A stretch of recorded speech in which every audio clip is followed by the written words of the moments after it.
Ladies and gentlemen, how is every single one of you lovely people doing here today?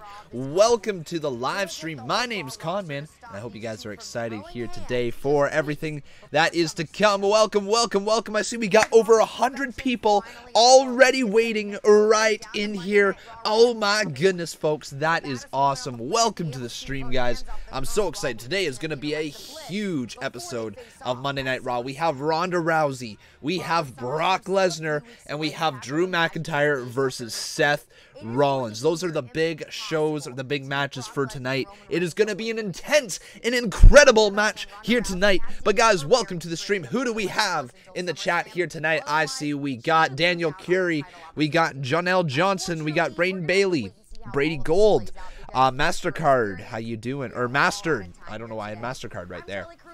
Straight a Slade, welcome back into here, dude. Steve Taylor, Carl Taylor, Dervis is in here, Quentin Askew's here, oh my goodness, Sad Verk is in here, and everybody else is in the stream here tonight. But everybody, welcome to the Conman stream. It's been a little bit, it's been a while since the last stream, all the way back on Wednesday, I believe, was the last time that I got to speak to you lovely, beautiful souls. So I'm glad to be back, and I'm glad that we can be enjoying here today. Unfortunately though, guys, this to be a little serious here for a second, this past week really sucks. We lost 3 wrestlers in the span of 1 week. No current active wrestlers, but regardless, there's legends in the business, and it is so sad for the wrestling business. So I hope tonight that WWE is going to pay the respects. They did so at the start of the show right there. So everybody, if anybody happens to have some family or shared family or friends, you know, with any of these wrestlers, because I know that the wrestling community is large and it tends to be intertwined very often. So if anybody is dealing with the loss of them, then my condolences go out to you guys and to the families and friends of all 3 wrestlers who passed away this week. Brandon Torrey dropping $1.99. He says, "Hi, what's up? I have a message to send you." Well, Brandon, thank you very much for the $2 donation right there. Send away, my friend. Send away, if that's what you would like to talk about. But welcome, guys, to the stream. My name's Conman. If you guys are just tuning in for the very first time, make sure you leave a like on this video and make sure that you subscribe to the channel. We are getting some donos rolling in here fast tonight. Dante dropping $15. He says, "What a glorious day for wrestling." And rip to Too Cool Faction. I know that's it's so sad, man. It's absolutely it's saddening when anytime that a wrestler passes away, yet alone that many pass away in 1 week. It's crazy. But Dante, thank you very much, dude, for your $15 donation. We're gonna roll that in 1 second here. We got some stuff to talk about today. Yes, we do. We are approaching SummerSlam, and it's going to be one heck of a ride. I cannot wait until SummerSlam. But guys, which match so far are you most excited for with SummerSlam? For me right now, I got to be excited for Dolph Ziggler versus Seth Rollins once again for that Intercontinental Championship. That is going to be fantastic. Welcome, Chris Lemieux. How you doing? Here we go. Starting with Titus World Slide. There we go.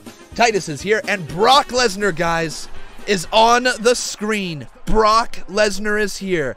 Oh my goodness, starting this off with a bang. The WWE Universal Champion here with Paul Heyman. And Cody Begg dropping $15 as well. Thank you so much there, Cody. Really appreciate it, dude. Here we go. So, we got 2 spins right now. Right? So 2 spins at this very moment. Awesome. Thank you so much there, Cody. We'll roll this right now as Roman Reigns is going to start off the show right here. Let's hear another Titus World Slide. But I think with that, folks, we have ourselves a new boss already, folks. Already. New boss. It is NZ Cody in the house. But you know who's also in the house? It's the big dog, Roman Reigns, as he walks out very slowly to the ring. So Cody, thank you so much, dude, for your $15 donation right there. With that, you have become a 6-time Boss Battle champion in the month of July. Thank you so much, dude, for all the support. But Roman Reigns is here. He's got some stuff to say towards the Universal Champion, possibly calling him out. He is your new #1 contender. And I think a lot of people are upset about that Roman Reigns gets another shot. I, on the other hand, think it's been a great story. It's been really well told. So, you know what? I'm completely fine with this. Roman Reigns being back in the main event. I think he deserves it. This is the story. This is the match that everybody has been building towards. You know, everything has been building towards this match. Brendan dropping away. He said, I sent it just past. Oh, my bad, man. My bad. Brendan, I'm looking for it in the chat here, man. Hi, Conman. I don't know if you remember, but I told a while ago that I had LCH, which is a type of cancer. I just got word of 9-year remission this year. Wait, what does remission mean with cancer? It's gone? Oh, so it's good news. Oh, congratulations, Brendan. Everybody, let's say congratulations right now to Brendan. Brendan, buddy. Awesome job. You beat cancer, right? Is that what that means? If that's what that means, right? You beat cancer? Okay, congrats, Brandon. Wow, dude. That's amazing news. But you know what's also amazing news is Roman Reigns is your new #1 contender, and he's got some words to say. So let's pass this on over to the big dog and see what happens here tonight.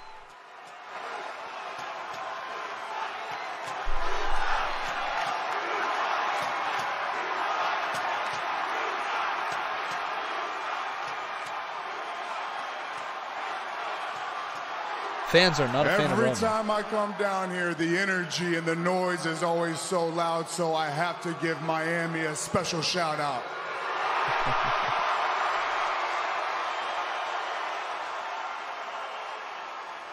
And if we're giving shout outs, I got to go and give Bob a shout out because I said a lot of different things about Bobby Lashley, but after going to war with him a couple times, I can honestly say I respect Bobby Lashley.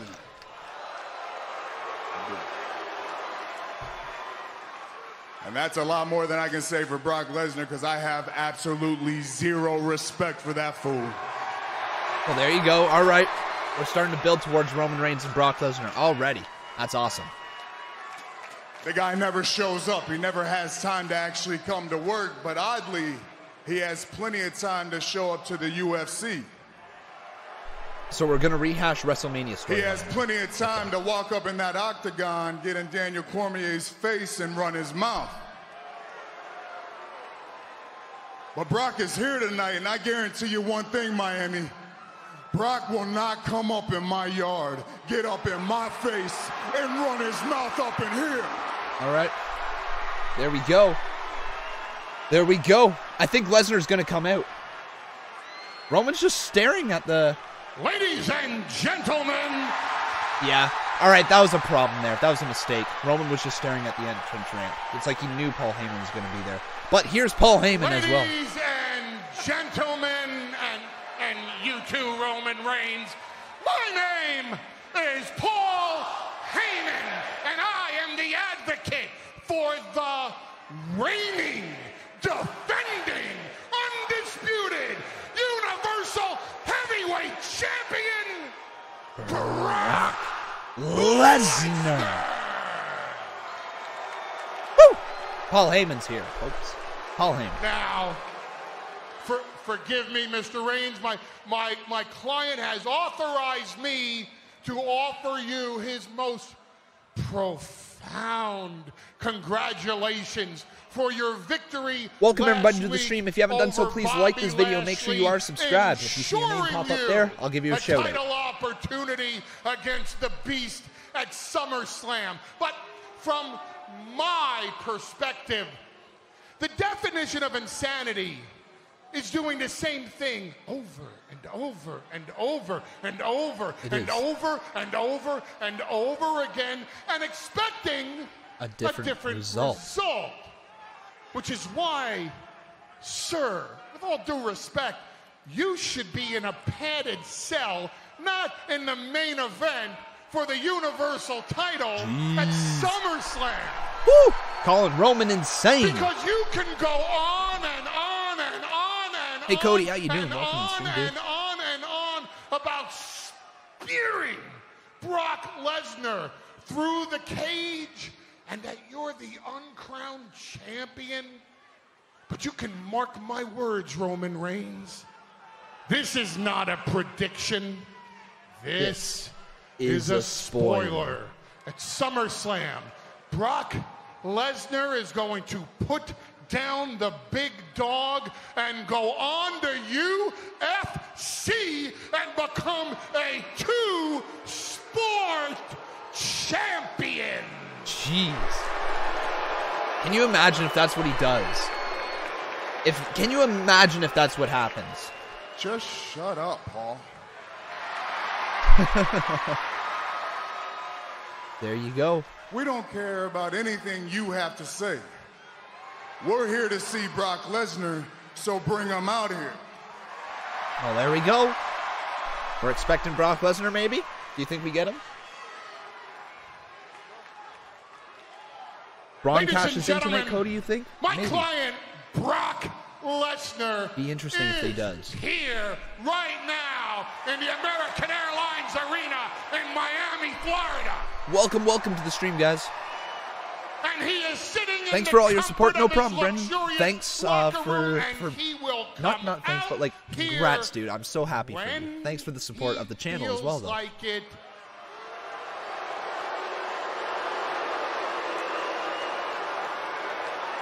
I'm not done yet.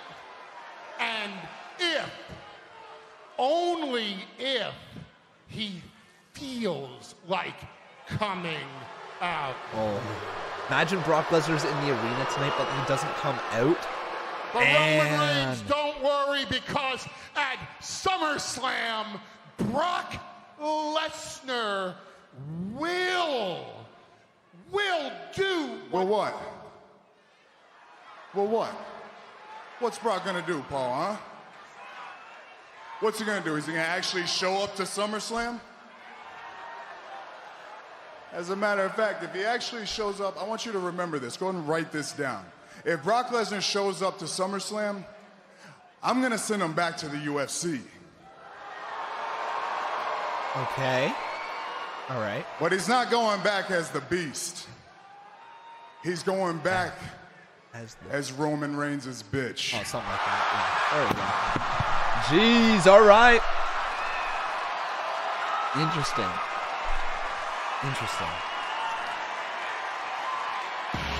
Roman Reigns. Some strong words towards the Beast Incarnate and Paul Heyman. Roman Reigns, though, is obviously ready to go. He's expecting to see Brock Lesnar tonight. Do you guys think that we're gonna see him tonight? But if you do, make sure that you leave a like on this video, guys. Leave a like. Every 50 likes we do a dab here, so thank you for 50 likes. Whoo! Right there. And thank you guys for 100 likes. Here it comes. Whoo! Right there. There's your dab. We have the architect, Seth Rollins, the Kingslayer. He's here. Looks like he's ready for an interview, possibly.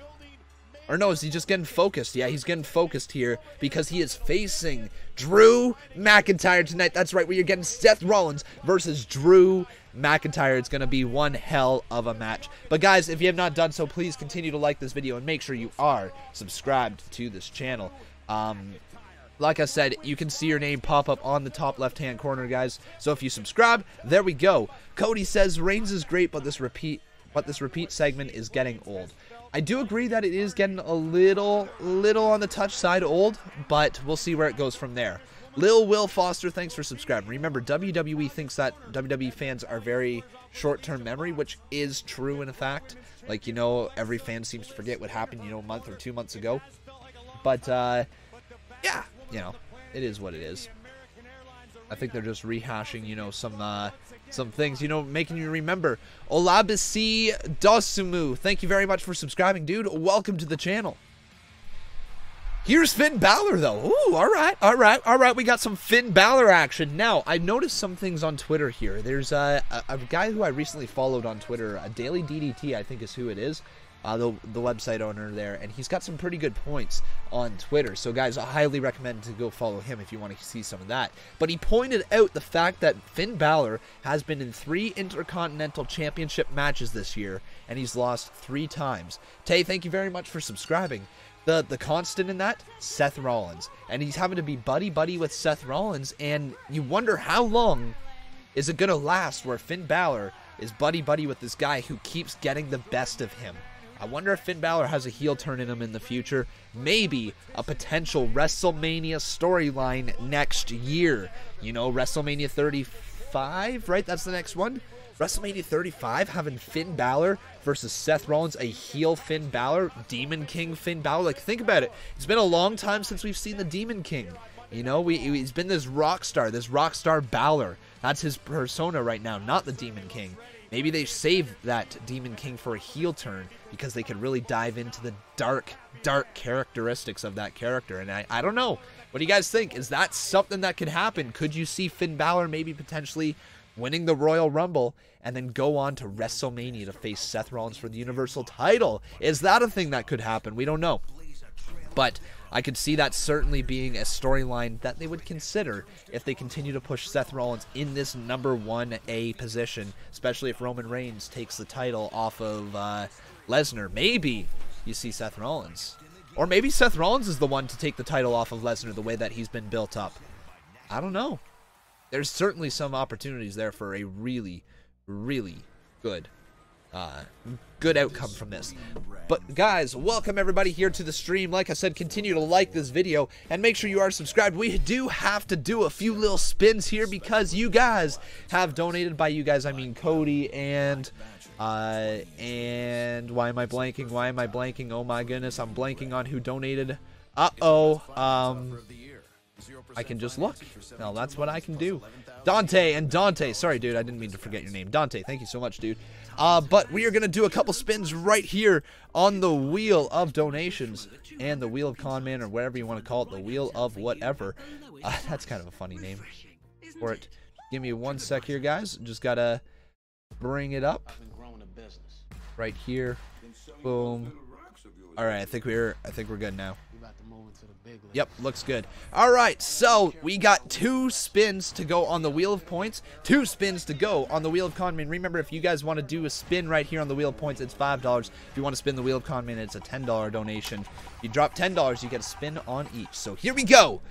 50 points for the Burnett Club. Remember, you guys, you choose a team who you want to represent for the week. Right now, Burnett Club are up 50 points. But what is going to happen here as that wheel goes around? Here we go. And that's another 10 points for the Burnett Club. So Burnett Club right there taking a 60-point lead to start off the week. That is huge, folks, for the Burnett Club.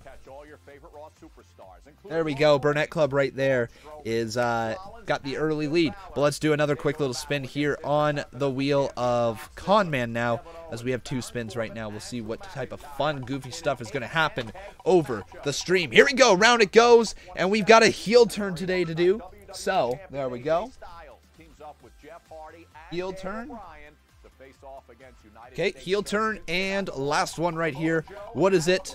What is this going to go? What is this going to land on? Who's it going to land on? It's going to be Speaking ASMR. All right. ASMR. So we're going to get creepy up in here, aren't we? We are going to be a little creepy at some point, but not right now, guys, as we're going to return back to the action. Welcome everybody to the stream. Please make sure you continue to like this video. If you wish to support the channel, you can drop any donation. Doesn't matter how much or how little. It is your guys' donations who continue to support the show. But Brock Lesnar right now is just sitting reading a book called The Backwoodsman. Interesting. We'll see what this promo is going to be. It's Heyman. Heard what Roman Reigns said about you. Obviously, I didn't, Paul. I don't watch the show, Paul. Why would I watch the show? You need to hear and see what Roman Reigns said about you. Hold on, I'll pull it up. Look at this. Look at this. Here. Thanks for the donation, man. I'll read it in 1 sec, okay? Just press in my code. 00741. That one right there? Yes.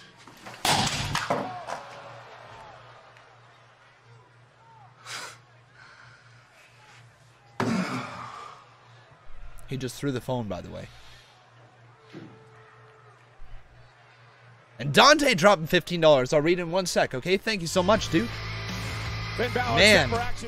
But Paul Heyman was dumbfounded by that right there. He was absolutely dumbfounded. Here we go. We got ourselves a matchup right now. We have Finn Balor versus Constable, Baron Corbin, this feud has been fine for what it is. It's nothing huge. It's not really pushing Corbin as like this authority figure, really. It's making him feel like he's Kane. He's Kane version 2.0 almost. He doesn't really have much authority, but he does. It's weird. I don't know. But let's read this here quick. So, Six Finger Jake, he dropped $5 and he says, KO versus Braun has the rule to let Braun lose without eating a pin. KO cashes in, but fails so that Roman overcomes a heel. Gotta think like Vince. Here's the thing.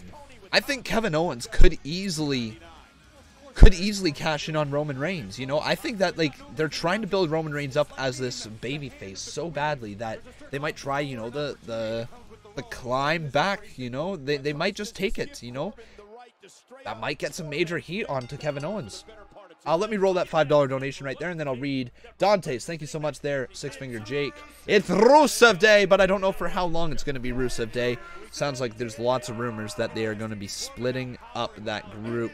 Unfortunately, it'd be a big mistake, I think, if they broke it up a little too premature. But you know what they say, leave the fans wanting more, right? And maybe that's what ends up happening here. So we got Finn Balor versus Baron Corbin.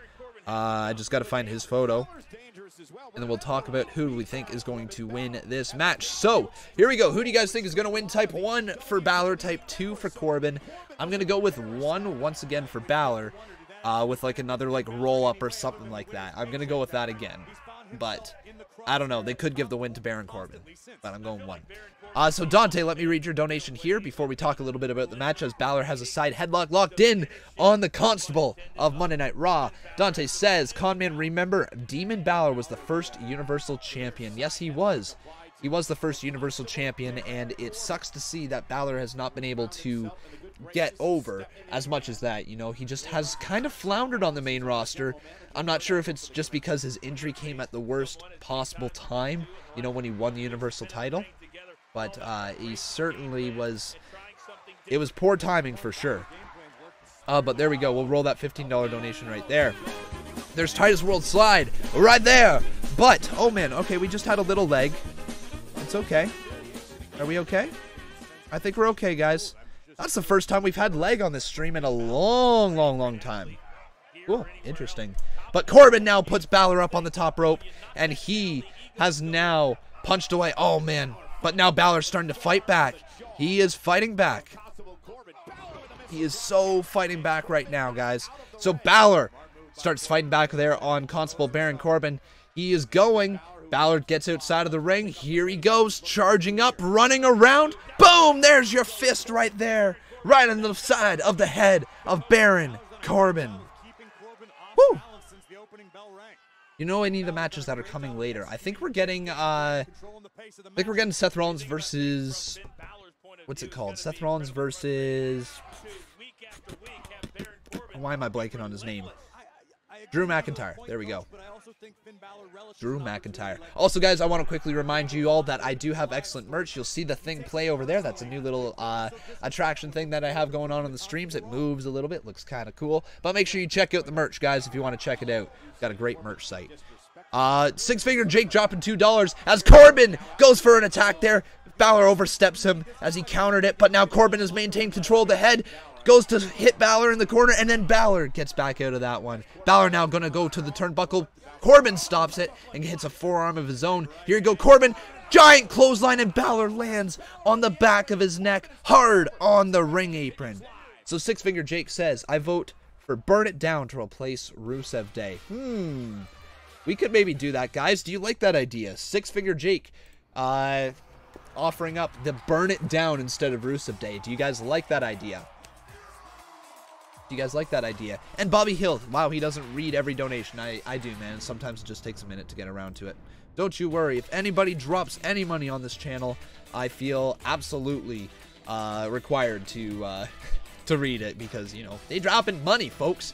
Cody dropping $6 as well. He says, health potion, He just survives the onslaught there from everybody, and he gives himself a little health potion. Cody has now recovered health in the Boss Battle Challenge. Thank you so much, dude, for your $6 donation. And then right after that, we had Ibrahim Fanshoe dropping $2. And he or she says, opinion on Charlotte and Ronda. It is a match I want to see hands down. Oh man, you don't know how much that I want to see that match. Thank you so much for your donation. But right now, guys, what I'm going to ask you to do is make sure you continue to like this video. Let's get this up to 150 likes. Let's also make sure we get some new subscriptions going on in here, guys. Please make sure you are subscribed to this channel. I'd love it if our goal tonight could be 90,000, but it seems like the way things are going right now, that's probably not going to happen tonight. So I don't think I should be getting my hopes up too much. So what do you guys think the subscriber goal tonight should be? Taco Dave dropping $2. He says, so are we getting Cena and Taker at SummerSlam? If we are, if that is in fact true, if that is in fact the rumor and it ends up happening, they are going to have to start building really, really soon, because they are missing out on a lot of prime building opportunity. We are literally less than a month from SummerSlam. We're like 20 days away or something ridiculous like that. It's not long. Which means I think we're only going to have like 2 or 3 more episodes of Monday Night Raw and Tuesday Night SmackDown. So they really have to start building it quick if that is in fact going to be a match. I would like to see it be in a match, but you know, I don't know if they're actually going to end up doing that. I wish I could tell you. We got one little spin here on the Wheel of Points right now. So let me do this, and then it's 2 spins actually on the Wheel of Points. So let's do this right now. Boom, up we go. Which one's going to land on here? Con Artist steal 100 points. So like that, folks, the Burnett Club had 60 points. Now they are down to a big old 0. We don't go into the negative points, but the Con Artists have stolen every bit of points that they had. And since that the Burnett Club there does not have 100 points, then the Con Artists only steal 60. Let's get one more spin right here. What's this going to land on? This is going to be... Oh, but the Burnett Club comes firing back, and they steal back all 60 points that they just lost. Burnett Club staying in there. Oh, man, that's huge. That's huge for the Burnett Club, so I don't have to alter anything back there. Works for me. And there's the spin on the Wheel of Conman. Oh, baby. The 1,000-point big old winner right there, going to the Con Artists. That's huge, folks. The Con Artists take a 1,000-point lead. Holy moly.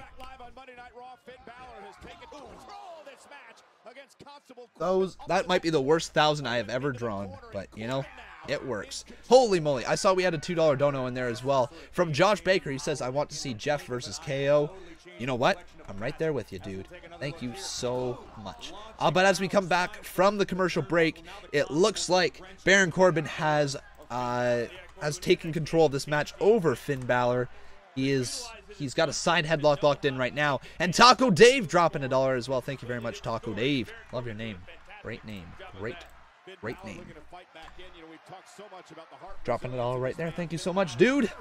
All right, let's go back here to the action as now Constable Baron Corbin continues to maintain control of the head and the arm. The left arm stuck straight up there from Finn Balor, and he looks to be in writhing, scorching pain right now. The look of pain starting to seep over the face of Finn Balor. You wonder how long he can put up with this submission hold right now as Corbin continues to wrench on the neck of the much smaller and more likely weaker Finn Balor. But Constable Baron Corbin, guys, are you enjoying this gimmick that he has? Do you like the fact that he's wrestling in dress shoes, dress pants, and a dress shirt rolled up? Is it weird to you? Like, I know he went bald, so they immediately think, okay, once he goes bald, he goes corporate, which is kind of weird that they immediately relate the two. But, I don't know. It could work. It could have legs. I think he's been doing a good job with it. He's not sounding out of place with it, at least. He looks at least a little bit of the part, but it just really came out of nowhere. Why was Corbin picked to do it, right? You know, it's just a little on the weird side. But now Balor trying to reach for the head of the hair right there from Corbin. Too bad he's bald, but now Balor starting to fight back. Throws him in the corner there. And Corbin now continues to take advantage of these much smaller. Balor rolls outside the ring. Johnny Vlogs, thanks for subscribing, dude. And a huge lariat clothesline there across the neck and chest of Balor. And a kick out at 2.5 from the former Demon King right there. You don't like the gimmick. All right. That's how Kane was. Yes. Yes, that is how Kane was. He is, he kind of has the same gimmick. He's kind of Kane 2.0, but with, like, seems like more responsibilities. And he's a heel, but he's, I know, a heel towards the GM. And then he's just kind of annoying everywhere else. I don't know. Who's that? That's Chandler, thank you very much for following me on Twitter there, guys. Make sure you follow me, and I can give you guys some shout-outs if I see you over there on Twitter. Nice big punch there to the midsection of Balor from Corbin once again. How long has this match been? This match has been going on for about 12 minutes so far, I think. Somewhere around there. This gimmick for Corbin is trash. So, let's talk about that. If it's not a good gimmick, and the jury's still out on that one, we haven't really seen where the gimmick's going to go, what do you think would be a good gimmick for Baron Corbin? I always thought as this lone wolf predator that is actually considered dangerous, you know, like he was against Dean Ambrose there. Remember when he put the what's it called, the forklift down onto Dean Ambrose and was crushing him with the forklift? That's the type of Baron Corbin I want to see. Oh, but there's a giant drop kick from Finn Balor catching Corbin right there. That's going to create a little bit of time and separation for Balor. He needed that one. Corbin is actually developing a personality with this gimmick. I do agree. I think the gimmick is good for him. I just wonder what's next after this, because this is not a long-term gimmick. I can't see this going on till WrestleMania next year, right? But Corbin dropping Balor right on the ring apron. Oh, man, that's the hardest part of the ring. You know that's been said by many, many times by the classic JBL right there. Vintage JBL says that. And Corbin has a giant smile across his face. The fans are booing him. They're giving him 2 thumbs down. He is not a fan of it. He waves off those fans. And now he's stalking Balor like the lone wolf he is. He is ready to pounce right here on a fallen Balor. Will he be able to pick up the win? As he ignores me. Did I ignore you, Ryan? No. Did I miss? Whatever. Women's match tonight. So you got mad at me for not reading that. Sorry, dude. I don't know if there's a women's match tonight. I'm sure there is. There's definitely a segment with Ronda Rousey here tonight. But Balor just delivered a double stomp there to the chest of Corbin. And he's looking to get back inside this match. He has been down and out for about the last 5 minutes. It's been all Corbin, but Balor really needs to get some good shots here as he takes Corbin into the corner and delivers a knife-edge chop there. You can hear that ring across the arena, and there's a second one there. Balor starting to come back there. Reversal from Corbin. Once again thrown back into the ropes. Here comes Balor, sidestepping Balor. No, Corbin gets the big foot up there, and now Balor with a giant enziguri to the top of the head of Corbin, knocking him down to the outside. Balor's got every bit of momentum right now. Here he goes, off the ropes. Balor jumps, leaps, and flies. Down goes Corbin.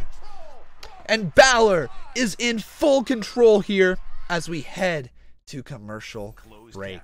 Damn, man. Damn, son. That was a fun little moment right there. Corbin looking to be in a little bit of trouble. And Balor getting back into this match as we hit our second commercial break during this matchup. They've broken it up quite a bit.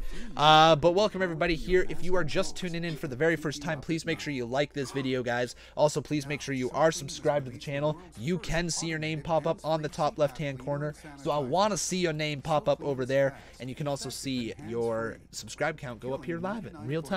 So, I'm feeling 90,000 subs this week, guys. How you feeling about 90,000 subs? Could that happen? Is that a thing? Is that reachable? I sure damn hope so, because I want to hit 90,000 subs this week. So, make sure you guys are subscribed. I think we can hit it. Conman should be a WWE commentator. Who knows, man? One day. Possibly one day. It would be a really cool thing, you know, if that ever happened. Should I like this video? I mean, you know. It's up to you. Oh, Becca says yes, so you gotta right now that she said yes. So yeah, like this video, subscribe to the channel, share it around with all your friends, all of that lovely stuff. Con, what's your celebration at 100K subs? Good question. It's gonna be the Connies. I don't really want to spoil too much with it, but it's gonna be a Connie. It's gonna be a nice little show. It's gonna be fun. I'm excited for it. So 10, whoever that was, that YouTuber guy with the all the views and stuff, well, congratulations on all your views, dude. Thank you very much for subscribing. Welcome to the channel. Thank you guys also for 89,600 subs. Let's get this all the way up to 90,000 subs tonight. I think we can definitely hit that, as Ryan Faust right there just subscribed. Thank you so much, dude. Do I owe any spins, guys? You guys obviously know a little bit better than me. Do I owe any spins? Was there any donations over $5 within the last little bit since we did our last spins? I cannot remember. Don't think there was. I think there was a bunch of $2 ones. I think Cody, you know what? Cody, I think, dropped a $5 or $6 one, right? Was it $6 from Cody? I think I owe you a spin for that. I'm not sure. We'll see. Did they honor Brian Lawler? Yes, they did. At the very start of the show, they did. It's a very sad, sad day. Sad week. UFC 227 Conman. I wish, dude. I was supposed to be doing it. Some stuff came up this weekend, and so I'm not going to be able to do UFC 227. It's upsetting. I wish I could, man. Upsetting. Very upsetting. Wish I could. I don't think anybody has said that I owe another spin, right? Look at this, Cody Begg. Cody, you only got $2 more left in your name. So if anybody dropped $2 right now, they could become the boss. How crazy is that? You could become the boss if you drop $2 right now. It is a race. Who is it going to be? As we come on back into the matchup, we have Corbin once again delivering a huge headlock to Finn Balor. He has been working on the neck all night. Lou Dog, how you doing? Welcome to the stream, dude. Livestream UFC 226. That was last month. 227 is this month, and I wish I could. Really wish I could. Yeah, Cody's about to get knocked out. Is he going to do that? Yes, he is. He is going to get knocked out as Michael's podcast drops $2, and he beats out Six Finger Jake to become the new boss battle champion. Oh, wait, what was that? Oh, no, I lied. Oh, no, Michael's podcast. It was $3. Whoops. Six Finger Jake swoops in there and becomes the new boss battle champion. Oh my god, I'm so sorry I misled you. I thought that was $3 left, or $2 left. But it was $3. But anyways, Corbin continues to maintain control on the head, and we have ourselves a new boss. His name is Six Fingered Jake. Wow, that's awesome. You just became a one-time boss battle champion, dude. Six-fingered Jake. Oh, Balor, nice reversal there into the roll-up. 2 kick out by Corbin. Man, oh man, that's cool. Come on, get with the program. UFC 226 person. Spoiler alert. Corbin knockouts. Yeah. Awesome. Yes. What a sling blade. Yes. What a sling blade there. But caught by Corbin. Here's the choke slam. On to the knee. Into the cover. 1, 2. Kick out by Balor. Conqueror Dylan dropping $5. He says, hello, Conman. Nice to see you again. Conqueror, welcome back to the stream. It's been a long time. Nice to see you again as well. Welcome back to the stream, dude. It's been a little bit, like what, like a month or two, or were you in here earlier? Well, regardless, thank you so much, dude. Conqueror Dylan. Boop. There we go. All right, roll that $5 dono right now. Thank you so much. Who's that? That's Aaron. Thank you for following me on Twitter. As DDT is delivered to Corbin from Balor. That is the separation he needed. Balor now sidesteps Corbin into the big enziguri kick, dropping Corbin down, and he is ready for the coup de grace. Will Balor be able to climb the rope? Will he be able to ascend and then drop his feet down? No, he has to step over top of Corbin into the deep six. Deep six delivered. 1, 2. Kick out by Balor. Oh my god. Wow. Balor, man. Balor kicking out of a huge deep six right there. Corbin just dropped him down straight on his back. You could have counted to 1,000 if it was a regular man, but Balor, the former Demon King, was not staying down there. He's got some fight left in him, but not much. You wonder how much longer can Finn Balor put up with this contest, this onslaught of a pounding from Baron Corbin. And here comes the Lone Wolf again as he delivers a corner clothesline. Constable chases in again and delivers another one. Here comes Corbin one more time. Balor sidesteps him. This time Corbin slides outside, but Balor stops him right there as the cameraman was in the way. Corbin could not get back inside the ring. And now Balor, looking like a vicious Wolverine, going for the corner drop kick right into the barricade, knocking back the cameraman that had stopped Corbin from advancing into the ring beforehand. Now back inside the ring goes Corbin. Balor returns in there as well. Here he comes, looking for the corner drop kick one more time. He hits it onto Corbin, and now Balor looking to climb the ropes. Here we go. Balor looking to hit the coup de grace. Up he goes. Finn Balor misses the coup de grace. Corbin, end of days delivered. Count to 1,002 as Constable Baron Corbin picks up a much needed win. Jeez. That was crazy. What a matchup. What a match, folks. What a match we just witnessed. Constable Baron Corbin picks up the win after a beautiful finish. He looked like he continued to outsmart Balor in that entire time, and he just kind of wanted to grind him down. You know, Balor put up a great fight, but man, Corbin picks up the win. That's a huge win for Corbin. Both men need the win, so we'll see what goes on here after. I know last week or 2 weeks ago, I might not have watched last week, but yeah, you know, Balor, I think he picked up the pinfall via roll-up 2 weeks ago, if I'm not mistaken. Did they have another match last week? Like, did more of that happen?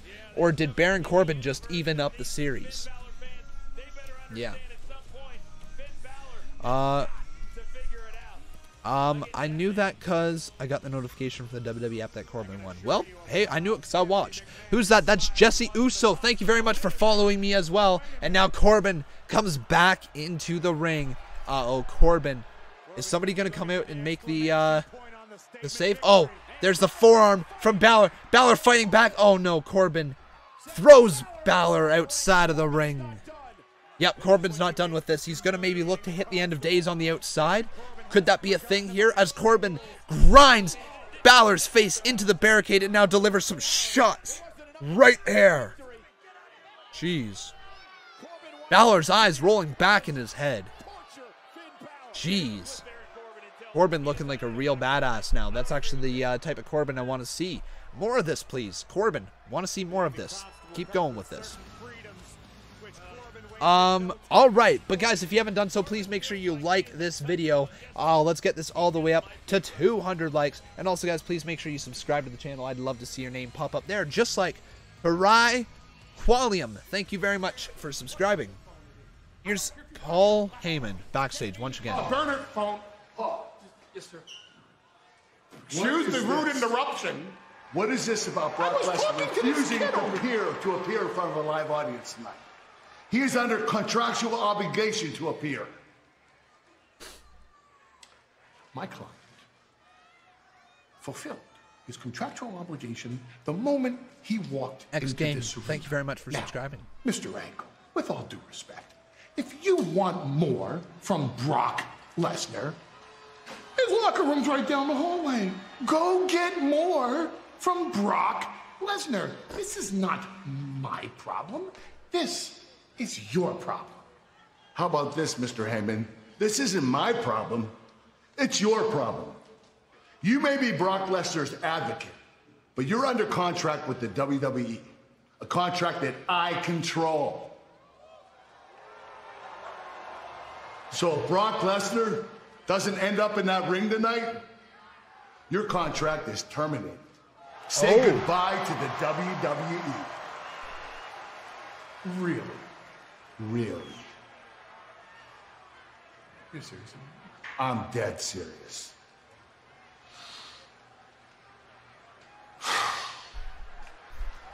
Paul Heyman didn't like that. I got a bad feeling Paul Heyman could become... Oh, man. All right, so guys, that's kind of a fun little announcement there. James Ellsworth dropping $5. He says, who do you think will be the Universal Champion after SummerSlam? Braun Strowman. That's who I think is going to be. No, it's not going to be Braun Strowman. I'm thinking it's going to be Kevin Owens. I don't know. Something tells me Kevin Owens. After SummerSlam, I could see it. I could see it. Don't know why. Just something about the story between Roman Reigns and Kevin Owens, and then Braun Strowman added in there, like, you know, that three-way right there, I think would be a really, really good storyline with Kevin Owens, especially as the cowardly heel as the champion. You know, kind of rehash of the Universal Championship feud with Roman Reigns earlier on. But hey, a good story is never bad to witness. Alright, so James Ellsworth, thank you very much for that $5 donation, dude. I don't think we had Carnveer do $5 and James Ellsworth do $5. So we gotta do now a spin here on the Wheel of Points. Let's see here, guys, who is gonna get what right now as we steal, or as we as we spin this wheel. Let's go. 10 more points for the con artist. So con artist here at 1,000 points. Can you believe that con artist landed on the jackpot? It is a huge lead for the con artist, but the Burnett Club can still try to get back into it. So 10 points there for the con artist, and then we'll also add this one after this. What is this going to land on? It is 100 for Conman's choice. So 100 points for Conman to give away. I think it's a pretty easy one. We're going to give this to the Burnett Club. Right there, 160 points for the Burnett Club, but 10 more points here to the con artist. Now, give me one sec. I'm going to fix this stupid looking 1,000 points there because I did not write that out very well. So clean is fast, effective, and hands-free. So just give me one sec here, guys, if you don't mind, because I gotta erase this. So they're at 1,010 points right now. Are the con artists? And the Burnett Club is at a whopping 160. Works on most CPAP machines and popular masks, destroying CPAP bacteria and germs. There we go. All right, cool. We are all caught up on the points right there. So what I'm going to do right now is I'm going to roll some quick ads. Hopefully you guys see them. If you do, great. If you don't, then nothing's different. Normally we don't get ads on this channel anyways, so you know what it is. But continue to like this video, guys, and continue to please make sure you are subscribed. I want to see those names pop up there on the top left-hand corner. Rebecca Helfritz, welcome to the stream. Everybody, it's Rebecca Helfritz, and she is in here. Welcome back, Rebecca. We all love having you guys here. Cody saying, don't advertise your guys' own channels in here, please. I do agree with that. You know, if you guys ever made it big, you would not want to look back on your days and saying, hey, the reason I made it big is because I mooched off of other channels, because then if once people do it to you, you're not going to like it. You can't say a thing because you'd be a hypocrite. So just make sure you don't advertise like that. All right, guys? Strowman is legit going to take the UC Universal Championship tonight. No one sees it coming. You think so, eh, Cody? All right, dude. I would love to see it if that ends up happening here tonight. I'm feeling a little like doing a little bit something different. We haven't done this in a long time. Would I got what you... Whoa. Can I speak English? Please, Connor. Let's try to speak English here to the lovely fans of the Conman fan community, whatever it's called. What I want you guys to do right now is to go on over to Instagram and make sure you follow me on Instagram at Conman167 WWE. I am going to be doing shoutouts to every single new follower here. All right, guys? So make sure you guys follow me here on Instagram at Conman167 WWE. Roger Kistler, thank you very much for following me there on Instagram. Remember, guys, that is Conman167 WWE. If you guys follow me there, we'll be doing shoutouts on there, and we're going to do that right now. So Bálor Vision, Lil Mega right there as well. Thank you for following me on Instagram. Ikumi Fuki, Moonpower, Seidel, thank you guys very much for following me on Instagram right there.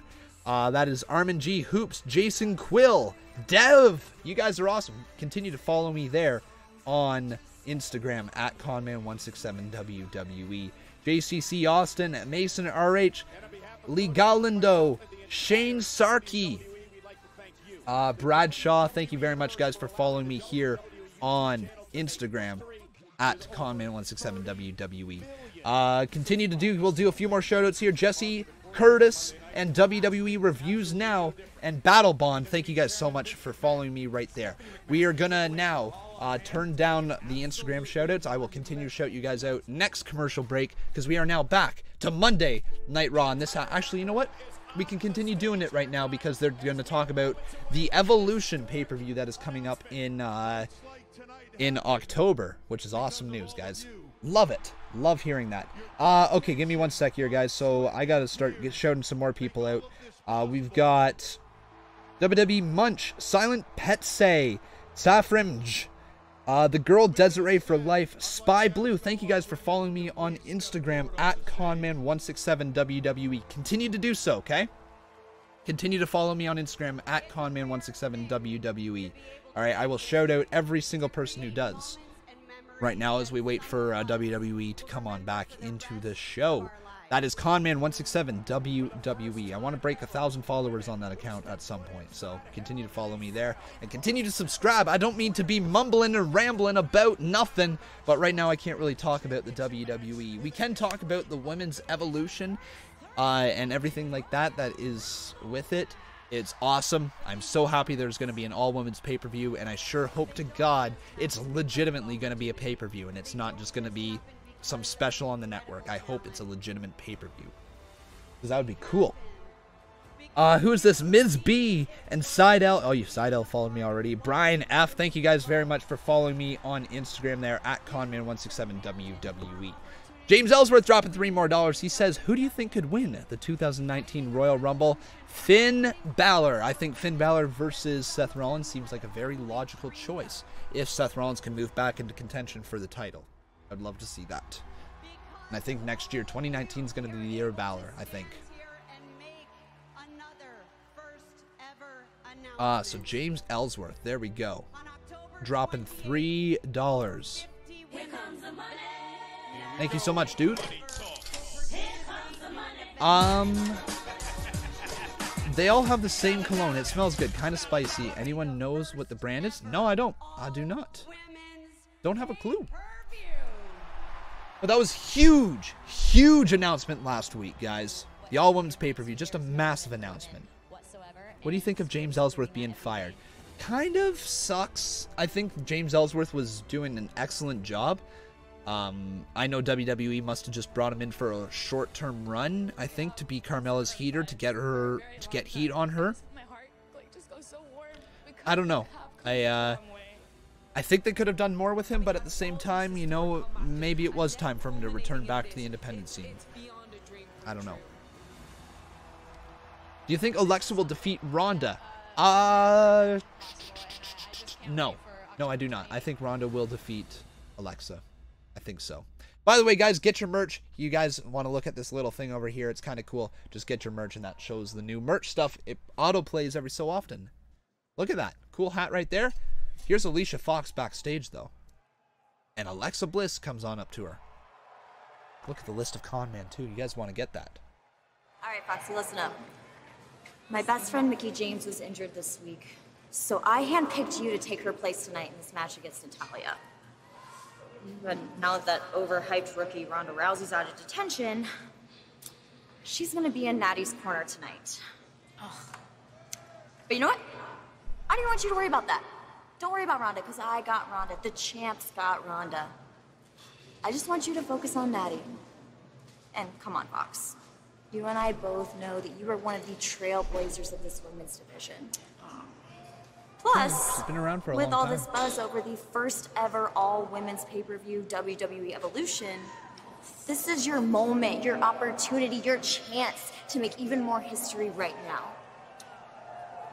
Yes. So, Foxy, are you with me?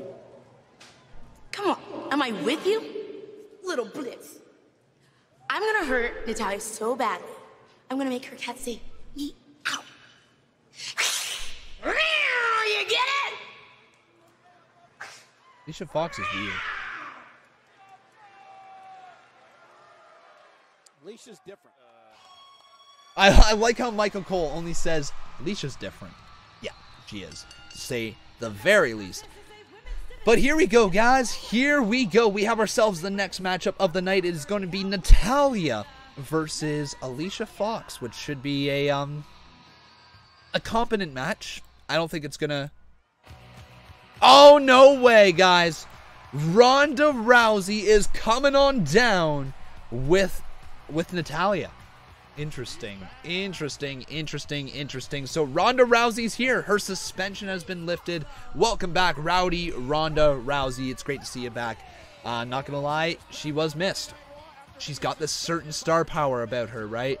She really does. She has this star power, and she can be the face of the women's division on like a massive level, and she's really helping elevate the women's division even further. She's solidifying it as something even more than what it was before, and it was going in a huge upward trajectory. Ronda Rousey being there is just gonna spike rocket that up there. All right, so that is up next. We're gonna have Alicia Fox versus Natalya. So that is gonna be up next. Give me one sec here. I'll get them on the screen. There's Alicia Fox. Maybe I have to update Alicia Fox's photo. It looks a little out of date right there as well. But guys, how you enjoying Raw tonight? That first matchup between Balor and Corbin was good. I don't really have too many complaints with it. It seemed to be too focused on headlocks from Corbin. He used too many rest holds at times. If I'm gonna get nitty gritty with, like, you know, the match, if I had to talk about, you know, what was good and what was bad with the match, I would say Corbin used a few too many rest holds, and he didn't vary them up. We came back from commercial break twice with Balor still in the exact same rest hold, and what that does is it activates something in your mind, right? You know, when you see something happen and then it happens again, your brain immediately thinks, hey, didn't I just see this? And it makes the match feel repetitive, and it makes the match feel boring because it's not new. You feel you've already seen it, and you think it's going to go in the exact same trajectory as it was before. So coming back from commercial break twice and being in the same rest hold didn't really look all that good. However, that's really the only big nitpick from that match. I love the fact that Corbin won, and I love that he beat down Balor afterwards to put the heat back on Corbin and kind of take away the idea that Balor just lost. If they were going to do the post-match beatdown, though, I would have liked to see Balor pick up the win there, and then the post-match beatdown happen, and Corbin beats down Balor once again, thus leading to a final match and a big match at SummerSlam, with possibly, I don't know, it could be something along the lines of, if Corbin loses, he loses his job. Stephanie might be getting tired of Corbin, but who knows? I don't know. I think we're going to get one more match at SummerSlam between them, or maybe this is just a TV feud, you know? I don't know. Could be something like that.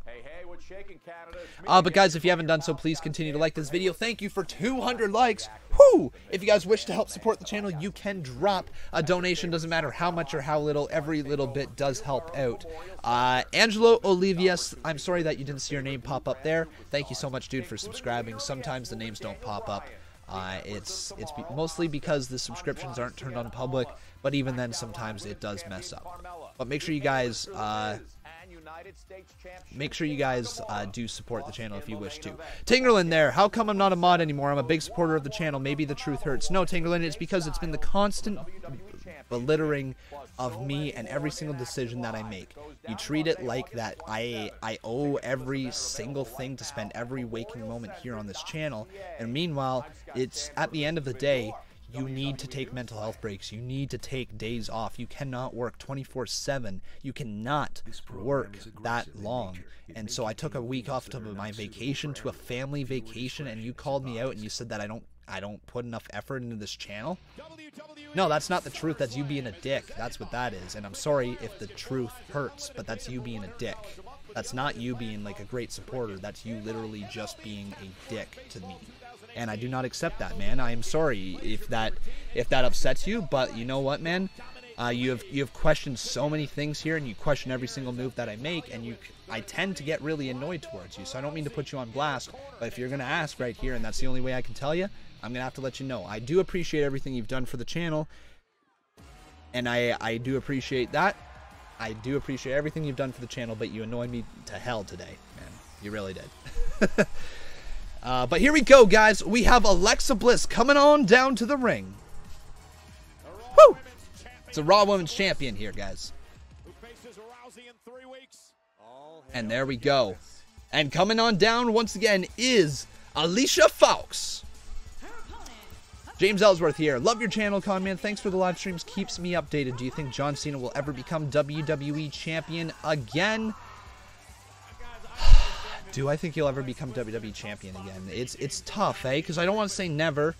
He just feels like such a part-timer now, right? And it's tough to put the championship on a part-timer and a face part-timer, you know? But that's just me. I don't know. Maybe one day. I could see them maybe wanting to put the championship on him for him to break the record. Maybe.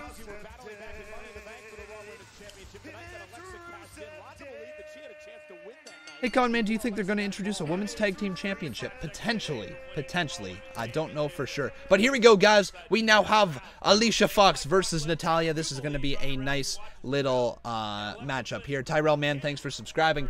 Who do you have winning? Type 1 for Alicia, type 2 for Natalya. Man, oh man.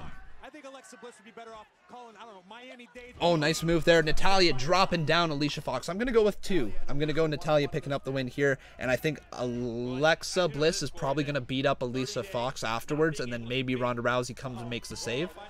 I can see that. I can see that. Shakira White, thank you for subscribing. Welcome to the channel. All right. I have a feeling Jeff Hardy might bring back Willow to WWE. You think so, eh? Interesting.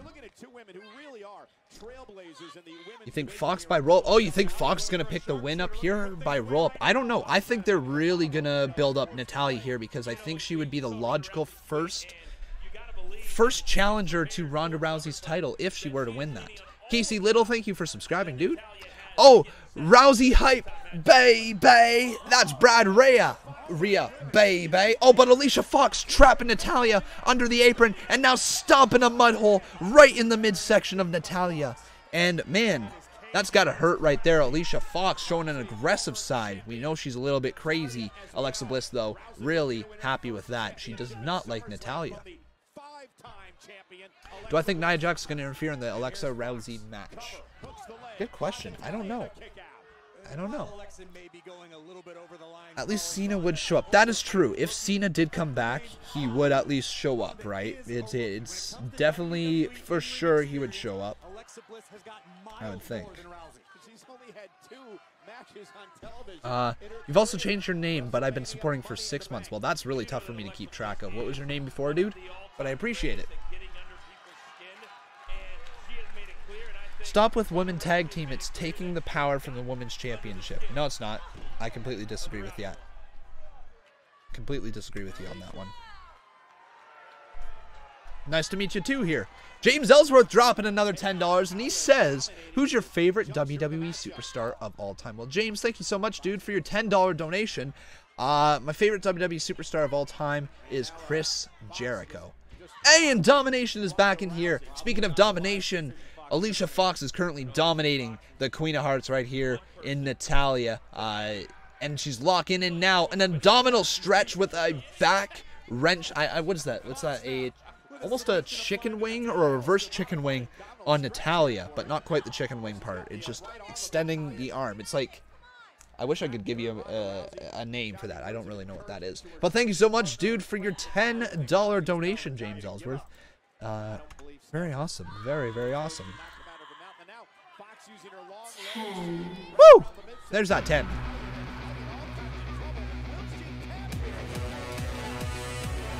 Good to hear that you're doing well there, Brad. I really like that. Really like to hear that. But nice little hip toss there by Natalya. Oh, what a clothesline from Alicia Fox. Foxy, baby. And what is that? Is that $2 left until...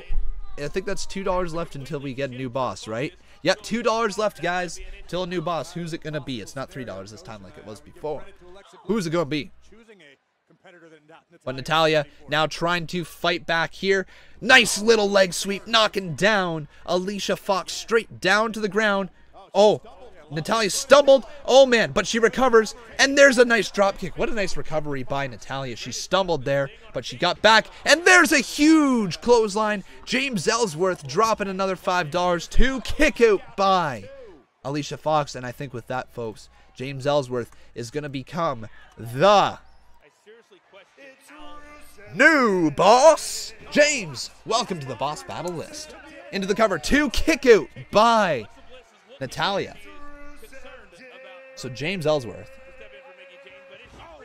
James Ellsworth becoming a one-time boss battle champion. That is awesome. This match has been good, not great.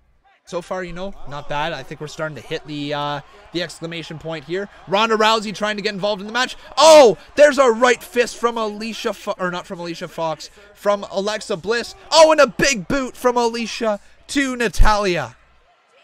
Into the cover. 1, 2, 3. Wow. Okay. All right.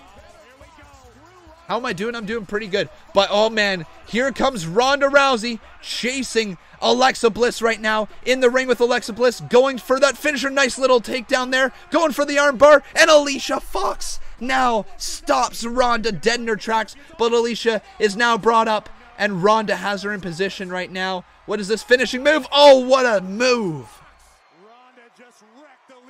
What a maneuver, guys. Does she have a finishing name? Does she have a finisher's move name right there?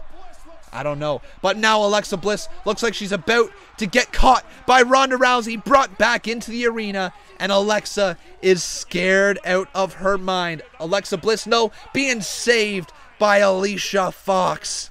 Attacking her from behind right there. Alicia making a save, and Ronda gets thrown back first into the barricade. Oh, man, that's got to hurt right there. That's really got to hurt. And now Alicia Fox and Alexa Bliss somehow working together. Oh, man. Jeez. Alicia Fox just throwing Ronda Rousey back into the barricade. Ronda Rousey, man, is in pain right now. And this is now the excellent work. Alicia Fox and Alexa Bliss run off with their arms raised, even though Ronda Rousey's back up on her feet now. I love that. The little things right there. The little things. Ronda Rousey didn't stay down for long, but it gave the heels enough time to think they have the upper hand and then gloat about it. Like saying, we beat down Ronda. We beat down Ronda. Meanwhile, they're like, yeah, you didn't really beat down Ronda. You just got the upper hand there for at the very end for like a few more seconds and then ran away. But man, the Ronda Rousey chants right now. Here we are. We're backstage with Brock Lesnar and Paul Heyman. Allow me just this one thought. A total reverse of concept. I think tonight, Brock Lesnar does go out to the ring. And I'll tell you why. First of all, think of all the t-shirts that will sell. Oh, man. Yo, what if Braun does cash in now because Brock Lesnar is being forced to go down to the ring? Which makes your appearance at SummerSlam even more valuable. And while you're out there, you can promote the fact that you are going to be a two-time undisputed UFC heavyweight champion of the world. Brock, what an opportunity. I was out there tonight. I felt the love. The affirmation for Brock Lesnar was overwhelming. Don't you steal my idea, Conman.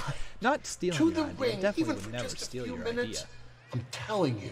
I like what you're doing. Miami is going to give Brock Lesnar the conquering hero's welcome that only he deserves.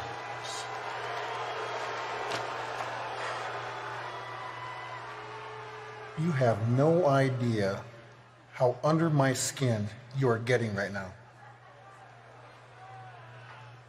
I don't give a crap about the WWE Universe. In fact, I don't give a crap if I'm here right now, Paul. I'd much rather be at home on my couch in my house. What's up, Domination? Now, why don't you go do something like get me a steak, medium well, baked potato, steamed broccoli. Get out of here, please. Beat it.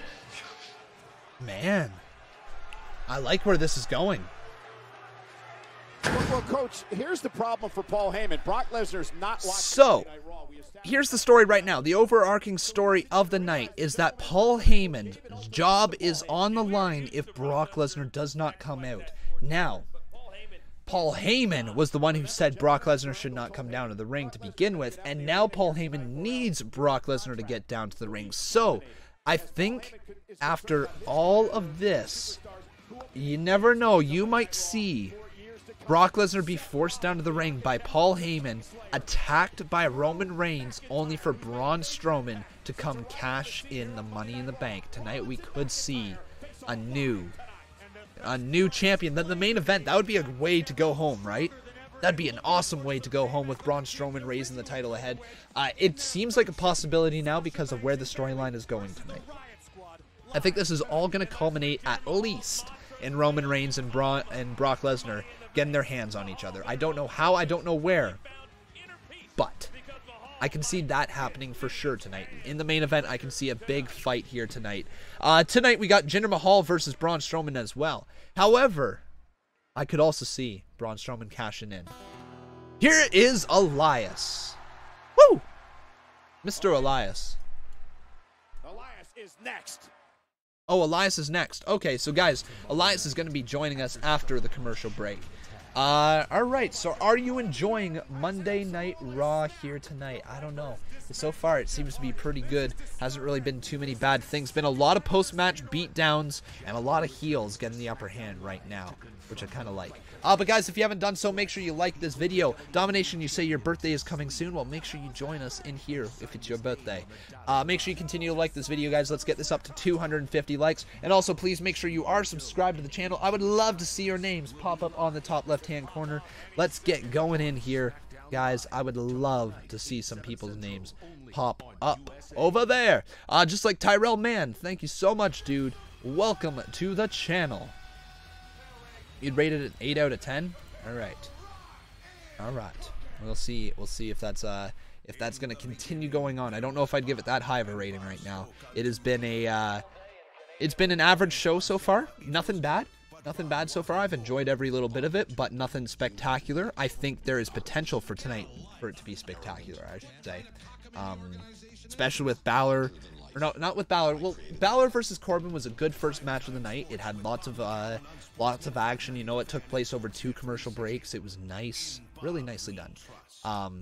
I've got 2 spins here on the wheel as well. So I like that first match. The Natalya match was good. It told a nice story, and then it got Ronda Rousey once again more involved with Alexa Bliss. Gives her another reason to hate Alexa. The sudden inclusion of Alicia Fox next to Alexa Bliss is just lazy story writing. But, you know, it is what it is with Mickie James being injured. That kind of sucks. But James Ellsworth, thank you very much for your $3 donation. He says, thanks again for the live streams. Thanks again, dude, for the support. I love doing this. I love the fact that I can do this. But remember, guys, it is your support that allows me to do this for you guys every single night.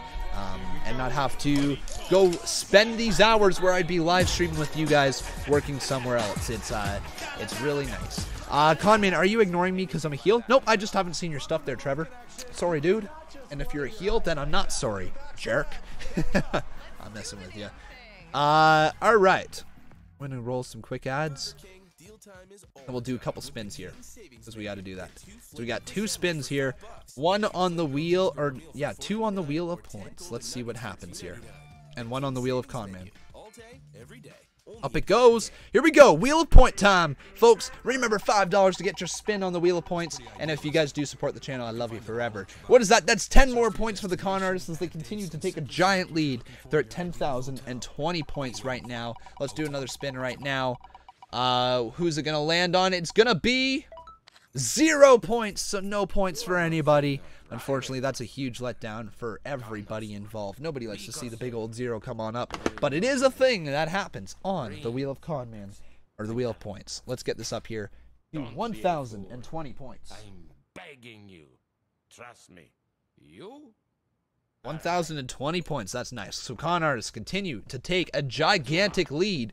Who are you guys a part of? Are you part of the con artists, or are you part of the Burnett Club? I don't have one. I don't have a side, guys. I really don't.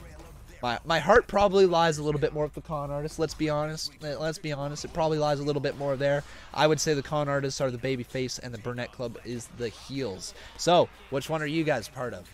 Burnett Club or con artists? Let me know. All right.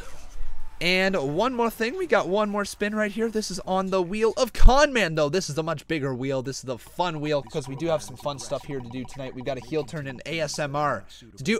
Oh, no way! 2,000 points for the con artist. So 1,000 points is going to the con artist. Here's Ronda backstage with Kurt. So tired of Alexa and Mickey, Alexa and Alicia, Alexa and whoever else she happens to be using at the moment. I'm back from suspension. I'm looking for a fight. Please don't make me wait for SummerSlam. I'm just gonna get suspended again. Okay. I understand. So let's make this official right now.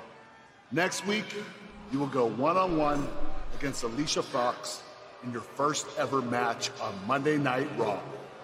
All right. All right. Thank you. You're welcome. It's great to be back. Great to have you. Here we go. So guys, we get to see Ronda Rousey wrestle her very first Monday Night Raw match. That is going to be awesome. That is huge news. But guys, make sure you continue to like this video and please make sure you're subscribed. If you guys would like to help support the channel, that would be awesome. Any little donation helps. But right now, here is Elias.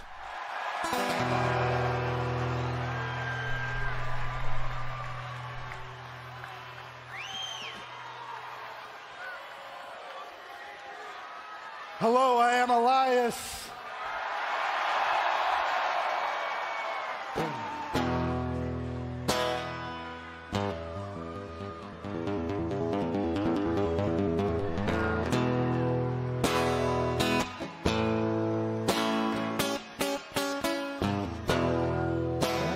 Oh, he's got a new guitar.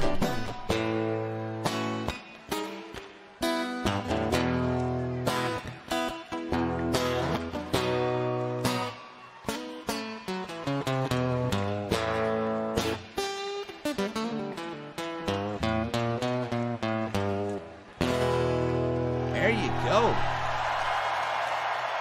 Damn, nice guitar. Couple mistakes there, but not bad. And I have one question for everybody here tonight. Will I be live Thursday? No, why would I be live Thursday? Who wants to walk with Elias? Domination, by the way, dude, that is not the way to get my attention, all right? By spamming Conman. Ladies and gentlemen, I have done it. I have dropped the greatest album of all time. I haven't heard it yet. I am changing people's lives. They're hearing my words. They're feeling my voice. And as to be expected, I beat out some of the top musicians in the world. Oh, Thursday, that's when it is. Oh, I see. Sorry, no. Come into the Wednesday stream, dude. Malone. I even beat out Taylor Swift. Let me hear you say amen. Amen. And it is all because of one reason. It is what the music industry knows. And everyone here knows. It just so happens to be the title of my album. It is that WWE stands for Walk with Elias. I said WWE stands for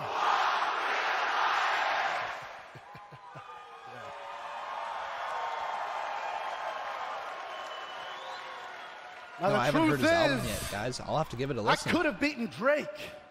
I could have went even higher on the charts. But I was interrupted by Bobby Lashley. Oh. Elias Bobby Lashley. I guess he must have been in a hurry to come out here, embarrass himself, and lose to Roman Reigns. Ooh.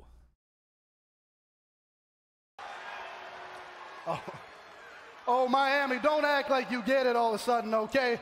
This is the same city that worships a garbage musician like Pitbull. He is garbage. This is the same city that worships a lowlife like The Rock. Woo! All right. All right. Maybe The Rock? In fact,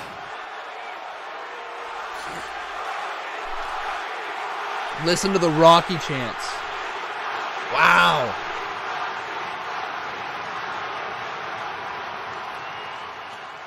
let me tell you something, The Rock wants no part of Elias. I can guarantee you that. And seeds sprinkled in. Rock versus Elias. That'd be So cool. right now, I need you all to silence your cell phones, hold your applause, and most importantly, shut your mouths. Jeez. So is Bobby Lashley going to interrupt? We'll see. Yep. There it is. So Bobby Lashley making the interruption here onto Elias. Let's see what happens here. So it looks like we are getting Bobby Lashley versus Elias. Interesting. Bobby Lashley's back to smiling, though. I don't know. I don't know. Is this going to be just a stepping stone to get back into the main event picture? To maybe go back and somehow make it a triple threat at SummerSlam? Or is it going to be Elias versus Lashley at SummerSlam? What do you guys think? Elias versus Lashley? Or do you think Bobby Lashley makes his way into the Universal Championship match and makes it a triple threat? What would you guys say? Triple threat or Elias versus Lashley?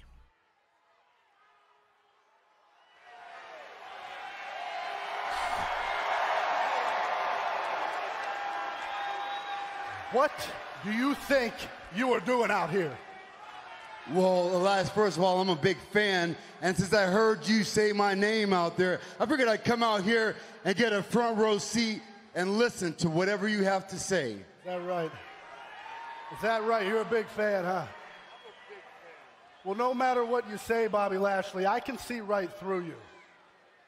And you know what? I know you're not out here because you just want to walk with Elias, but you want to sing with Elias. No, Elias, I fight, I don't sing. That's exactly it. Bobby Lashley wants to sing with Elias. Do you people want to see Bobby Lashley sing with Elias? There you go. Man, Elias is good on the mic, isn't he?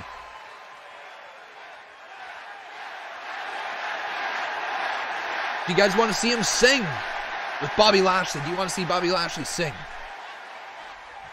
with Elias? I tell you what, I don't normally do this, but for one night only, Bobby Lashley's going to sing with Elias. Now, I'm going to do this, okay? I'm going to keep it slow and simple, just like you, so you can keep up. Just like you, so you can keep up. Wow. Just come on in whenever you feel it.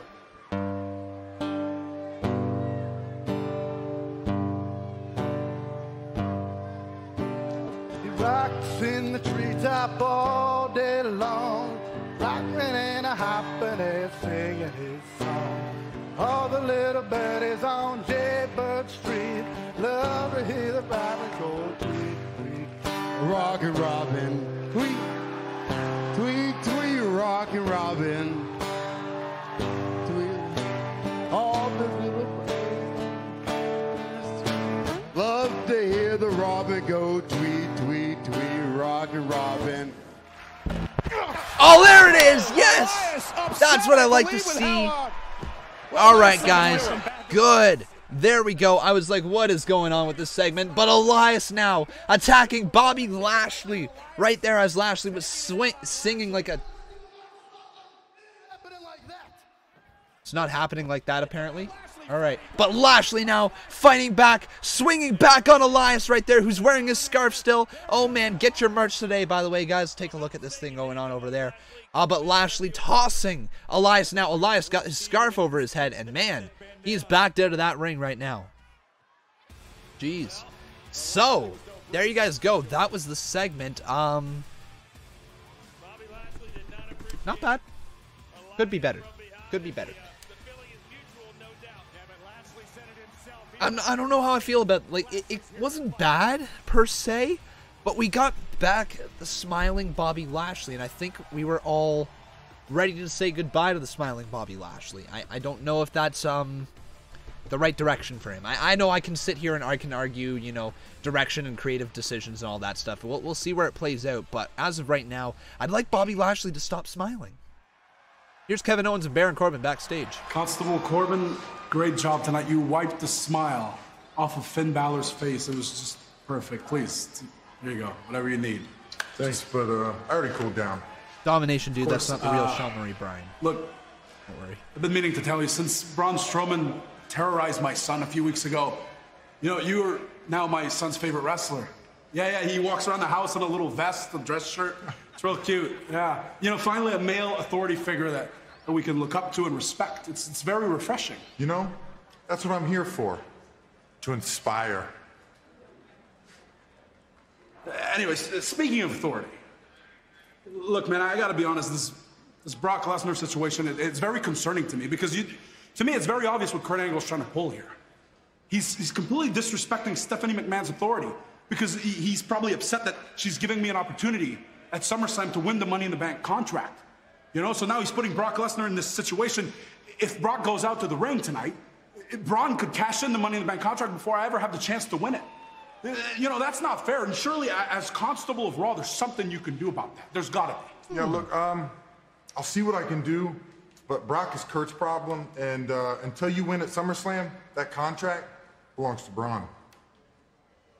Interesting. Interesting.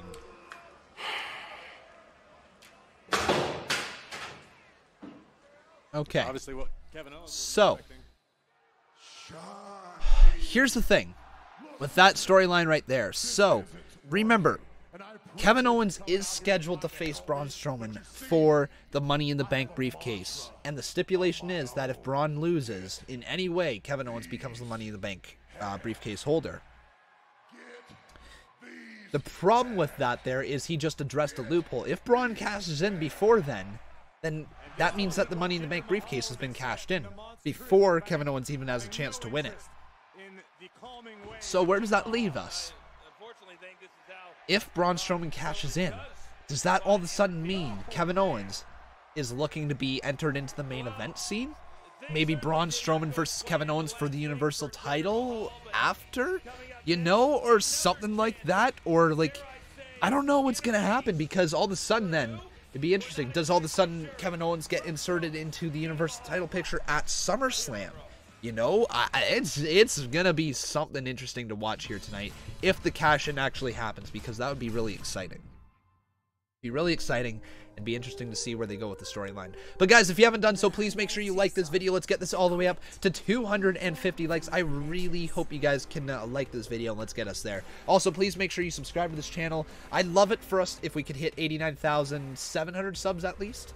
If we could hit 90,000, like, man, oh man, 90,000 would be unreal. But that's going to take a big subscription boost right here. So, guys, make sure you share the video around and you get the name out there that Conman is live right now. And he is ready to go to bring you the best entertainment that he possibly can. But, you know, we got to get the subscription going on up. Let's get that going. Remember, guys, if you wish to help support the channel, any little bit does help. So please make sure you continue to support us in any way, shape, or form. Remember, it is you guys who run the show. And I think some people may get a little confused when I say that. How is it like these people run the show? Normally, YouTubers, we get paid through ad revenue, and the way that, unfortunately, my channel works is there's not a lot of ad revenue that comes out of here. I'm talking maybe $75 a month, if that, from ad revenue. So it is definitely not enough to support you if this is your full-time job. So I do kindly appreciate everybody who supports the channel, who puts so much into this channel and just wants to see it thrive, because it is you guys that continue to support the channel in every way, shape, or form. Co-Turton, thank you so much. But I can't say it enough, guys. Without you, there is no Conman and there is no channel. And I love you guys. And that's why I call this a community. That's why I call this the Conman community. Because it is you guys who has made this channel and this community so damn good. Your prediction: 100,000 subs by the end of the year. Might come sooner than you think. Honestly, dude, I think we're not far off. I think we might be on track to hit it a little bit after August. Yeah, I think we might be on track to hit it a little bit after August. Maybe in September, late September, something like that. But we're on track, guys. We are on track. I want us to hit 90,000 before the end of July here, but we're very close. Very, very close. Play more Fortnite. I will absolutely take that under consideration. I think I started the Fortnite channel at the wrong time. It is definitely not something that I want to be dead, but I'm noticing now that my weekends are being taken up a lot by, you know, by summer. by it being the nice weather, by, you know, having cottage weekends, by... I know it's not... I don't mean to complain with it, or definitely not complaining, because I have a fun summer. But with it being... I'm in Canada, I can only go outside so often, you know, before it becomes cold, and you got to take advantage of the summer months. So, that is why. It's probably not the greatest time to start with that fortified channel, but I'll be back at it someday. Don't you guys worry. It will happen at some point. Alright, what's your favorite WWE entrance theme? I love Kevin Owens' entrance theme. I also love Dolph Ziggler's. I think that is awesome. I've always loved Dolph Ziggler's theme songs. I think he has a great theme song. Drew McIntyre's theme song is really good. There's also, big fan of the Usos theme song. I think it's really, really well done. I love it. There's so many good theme songs in WWE. Nakamura's, Bobby Roode's, the list goes on and on and on. Even Chris Jericho's is awesome. But here we go, guys. Here comes Mr. Monster in the Bank. His name is Braun Strowman. Woo! Braun Strowman's here, and he's going to face off against, what's his name? Jinder Mahal here. It's funny. Once Jinder Mahal stopped getting pushed, he's all the way back down to being a jobber. He's literally being fed to people. Baron Corbin's theme sounds good too. Yeah, it's a good one. I like it. Nothing wrong with it. But man, yep. So Braun Strowman versus Kevin Owens at SummerSlam. If Braun loses, Owens becomes Mr. Money in the Bank. That's literally an awesome storyline. I love it. I think it's really well done. This has been well booked the entire way. It's just weird though, because Braun Strowman has been the heel in this program. Kevin Owens hasn't. Kevin Owens hasn't done too much to Braun Strowman, but now we're going to see a vicious Kevin Owens.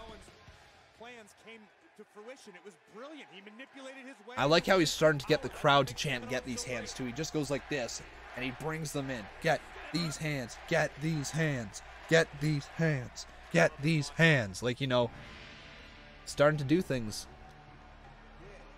Yep. But here comes the modern-day Maharaja. It is Jinder Mahal, and he's got that peace, that internal peace. Modern-day Maharaja. Jinder Mahal. Jinder Mahal, right there, guys. All right, who do you guys think is going to win? Type 1 for Jinder Mahal, Type 2 for Braun Strowman. Gonna go 2. Braun Strowman picks up the win. Can Owens win by DQ? He can.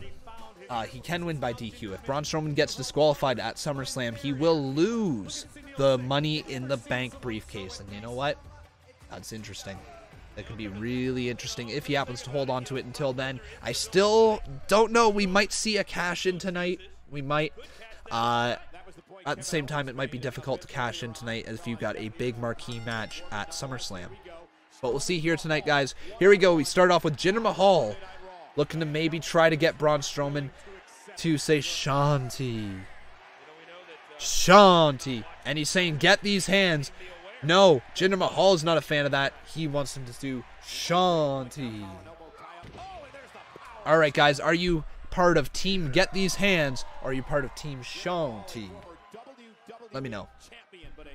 You say Strowman has this match in the bag, eh? Interesting. I would say so. I would hope so. I don't think Jinder Mahal needs the win over Strowman. Strowman's just pushed so hard right now. It would be a mistake if he loses here to Jinder, unless Kevin Owens completely costs him. Kevin Owens is at ringside now. Oh, he has the Money in the Bank briefcase. Oh, I see what he's going to do there. Kevin Owens now trying to run away from Braun Strowman. But no, Braun just stopped him right there, dead in his tracks. See, that is smart from Kevin Owens. He wants to steal the briefcase so Strowman can't cash in. And then Kevin Owens gets an opportunity. Man, that's smart. I love his character. Kevin Owens, though, now gonna book it. He's running away from Strowman. Here comes Strowman. Oh, man. Singh just got taken out. The Singh brother just got taken out. Is there gonna be a count-out victory? Yeah, Strowman's gonna go after Owens. So, yeah. Owens just counted out. Yeah. Jinder Mahal wins. Jinder wins. Jeez. Is Strowman going to come on down to the ring and take out Mahal? Yeah, uh-oh, guys. This is not good. Mahal, you want to get out of that ring. Strowman's coming back down. It is one of the funniest things in wrestling, seeing Strowman charge down to the ring with a, with a briefcase. It just looks so funny. Also, by the way, guys, have you noticed that Strowman's nips no longer show when he wrestles? Because he's got a much thicker tank top now. But Strowman is standing tall in the center of the ring right now as he chases off Jinder Mahal. There we go. Interesting segment. Wasn't great. I get it. They're teasing the fact that Strowman can easily get distracted at SummerSlam and then lose his briefcase. I get it. That's what they're trying to show right now, that Kevin Owens can outsmart Braun just by making him mad. It's a great story right now. But Kurt Angle's looking on Braun Strowman as he's backstage. Let's see what else is said here as Baron Corbin's got some stuff for Kurt. I think you know who. Stephanie's on the line. Hi, Stephanie. Stephanie, you know how this will look, right? Our fans on Raw are going to be very disappointed. Yes, I know you don't care. Yeah, I know you're just trying to protect the main event at SummerSlam. I get it. There has to be some other way. I understand. Okay. Enjoy the rest of the show. What exactly is Kurt Angle talking about? We'll find out later tonight. But so, Stephanie calls into Kurt Angle and says, hey, got to preserve the main event. Something, I believe he's probably going to say that Brock Lesnar is not allowed to come down to ringside. I think. I'm going to assume that's probably the direction they're going into. Say that Kurt Angle he has to come out to the ring and say Brock Lesnar is no longer forced to come out here. Something along those lines. I don't know. I think that's the way that they're going to go with the story here tonight. What do you guys think? Is that going to be something that happens here, or is it going in a completely different direction? But I like the story told tonight. I think it's good. Alright guys, thank you so much for 250 likes. Here comes your dab. Whoo! Right there, there's a dab. Continue to like this video, guys. Let's get this up to 300. Please make sure you are subscribed, and if anybody wishes to donate, every little bit helps out. We got a few little things here on the Wheel of Conman to do right now, though. So we got to do a heel turn, and we got to speak in ASMR. So, right now, everybody, it is time for the one, the only, lovely Heel Conman. That's right, Heel Conman's in the house. Heel Conman has made his return. Heel Conman has been retired for a month or so, but he's back in full force, and he's ready to put some dweebs in their place. So who's the dweebs that I'm roasting right now? We're gonna roast you up. Let's get roasted. Let's get roasted. Who is ready to feel the wrath, the pain, the torture, and the overdramatic, long drawn-out sentences, all that stuff? That's Conman. So, let's get right into this. We got ourselves, in the chat right now, we got ourselves, who do we got right here? We got Chandler 1 Gaming. Chandler 1 Gaming. Chandler, it's more like Chandler sucks. You suck. That's what's up. Yeah, feel the wrath of Conman. How about this? How about Kevin Moore? Kevin Moore? More like Kevin Less. I want to see less of you. I don't want to see more of you. I want to see less. Kevin Less. That's your name. How about Toon Goon? More like Toon Loon, because you're a loon in the head. You're a little on the crazy side, a little cray-cray right over there. Who else we got in here? We got Rebecca Helfritz. More like Rebecca Butt. Rebecca Butt. That's you, Rebecca Butt. No, we're no laughing. Very serious. Very mean person here. Cat Star Nation. More like Dog Star Nation, because dogs are better than cats. Star Wars fan. More like Star Wars nerd. That's you. You're a Star Wars nerd. Yeah, that's you. Yeah. And one last one here, guys. We got Conman's right-hand man, and you know what? I'm gonna put you on blast right here. You're not my right-hand man. You're not even my left-hand man. You're not even a quarter-hand man. You're not even Conman Pinky. You know what you are? You are the Conman's butthole. That's what you are, because you're spewing out crap like you're talking right there. Conman's right-hand man. Who do you think you are? Who do you think you are by doing that? Oh man, I got a terrible promo. But that is the end of Heel Conman. I hope you guys enjoyed that little segment. Remember, guys, you can make sure you drop $10 to take a spin on the wheel of Conman to get Conman to do something very weird. No, that's what happens. But here we go. Let's get on back into the stream. Are you guys enjoying the show tonight? Give me a hell yeah if you're enjoying the stream here tonight. I love doing this. I can't believe this is my job. Unbelievable. Make sure you guys consider dropping some donations. All appreciated. All appreciated. I don't know, Conman LML. You seem like a big-time nerd. You sound like all the nerds I know. Hey, man. Hey, man, this nerd be repping the Conman community. Be at the forefront of it. I'll be loving every second of it. My nightmare's coming soon. It's not nice to ignore the person in front of you. Ooh, is that a threat there, Nightmare? Is that a threat right there? Thank you so much, Adam Cram, saying I'm good at my job. I do appreciate it. I think I'm good. I think I know what I'm doing for the most part. But I'm still learning here on YouTube. Still trying to figure out how to be the best damn streamer I possibly can. Here's the backstage locker room, though. We got everybody from Mike Canales to the Ascension. Yeah, look at you, Mojo Rawley. Look at y'all. I know y'all have seen what's going on out there, because I've been running through this roster relentlessly. And I ain't hiding behind a keyboard. I'm here to call everybody out, because Mojo Rawley is for real. Tyler Breeze doubted me, and you saw what happened to him.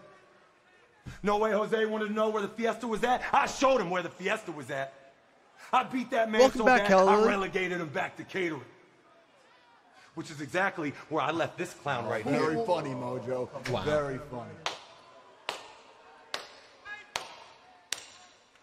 Ooh. All right. What a fantastic speech. Bobby Roode. Hey, since you're in the mood to talk tonight and none of these guys want to listen to you anyway, I got a question for you. You got a problem with me? And what if I did? What are you gonna do about it, Bobby? Son, Sudarshan, thanks for subscribing. Submission. Oh, here's a double leg takedown. Bobby Roode taking down Mojo Rawley and now delivering some fists right there. Mojo now getting on top of Bobby Roode and now delivering some fists as well. And now they're getting broken up. They are fighting and slinging some fists. This is interesting. Are we going to see this match tonight? Bobby Roode versus Mojo Rawley? I would love for us to see the match tonight. Man, those two are getting at each other. Jeez. All right. I like that. So, if that's the match that's going to come tonight, I'm absolutely down for that. You know what I'm not down for, though, is a little bit of Titus O'Neil. I think I would like to, let's avoid this one here. Titus O'Neil and Titus Worldwide making their way down to the ring. I do like Apollo Crews. It's just unfortunate that he is with Titus O'Neil. Unfortunate. Also, Dana Brooke. Unfortunate that that is the faction right here. But it is what it is right now. You say do ASMR right now. I'm not doing her right now, but I will do her pretty soon. But here's Apollo Crews. So, Steve Taylor asking, why am I a hater of Titus O'Neil? I just don't like his character. I think his character work is really poor. I don't think his in-ring work is all that great. I think he's very clunky. Oh, excuse me. I think he's very clunky, and I think that, you know, he could be somebody that's a little bit better spoken. I think he's an amazing person, definitely a great dad, but I don't know if he's definitely not my type of character in the WWE, I'll say that much. But here comes Authors of Pain, and they are facing Apollo Crews. So this is Akam. So Akam is facing one-on-one against Apollo Crews. So Battle of the A's right here. Authors of Pain. And Apollo Crews. There we go. Raw is so bad. When Lesnar loses the title finally, maybe Raw will be the old Raw again. About to go matches again and more about the wrestling and not all of the dumb stuff. It's sad NXT is the A show. From an in-ring standpoint, NXT is the A show. I would say from a storytelling standpoint, Raw is more of the A show with that one. I think the bigger moments still happen on Raw. I think that the best storylines overall are still from Raw. I think the Lesnar and Brock storyline has been really well told. Just fans are refusing to like it because it is a really special attraction match, right? You know, and that seems like it's been repetitive. However, it's really not all that repetitive. You barely see Lesnar. Fans just like to crap all over a lot of things. I do say this much. I want to see the title back on TV a little bit more. I think it was fine keeping Lesnar off TV for a little bit there, but it started to run its course now, and I think that is why the fans are starting to grow tired of it, is because now it's starting to go a little bit longer. I don't think Raw has sucked, though. I'll say that much. I don't think Raw has sucked as bad as people say it does. I think there's been some excellent storylines. The Intercontinental story right now is amazing. Some of the best work of Seth Rollins' career, I might add you. So that's really good. And obviously Dolph Ziggler and Drew McIntyre have been a treat to watch. But here we go. Who do you think is going to win Type 1 for Akam, Type 2 for Apollo Crews? I'm going 1 with Akam. I don't think the Authors of Pain lose quite yet. Apollo Crews, though, nice little shot to the midsection. Off the ropes he goes. There's a bicycle kick knocking right to the head of Akam. Misses on the lariat. Off the ropes. Akam just got taken down by a big clothesline. And kip up there by Apollo Crews. Oh, what an enziguri there by Apollo Crews. Standing moonsault right there. Into the cover. 2 kick out by Akam. Man, Akam really struggling to get the upper hand in this match. He hasn't really had much offense go on here against Apollo. Hey, you. Lesnar claims not to like his job. Then why won't he quit? Exactly. Because he makes a lot of money. That's why. Oh! Akam just went straight into the post. Here's the cover. 2.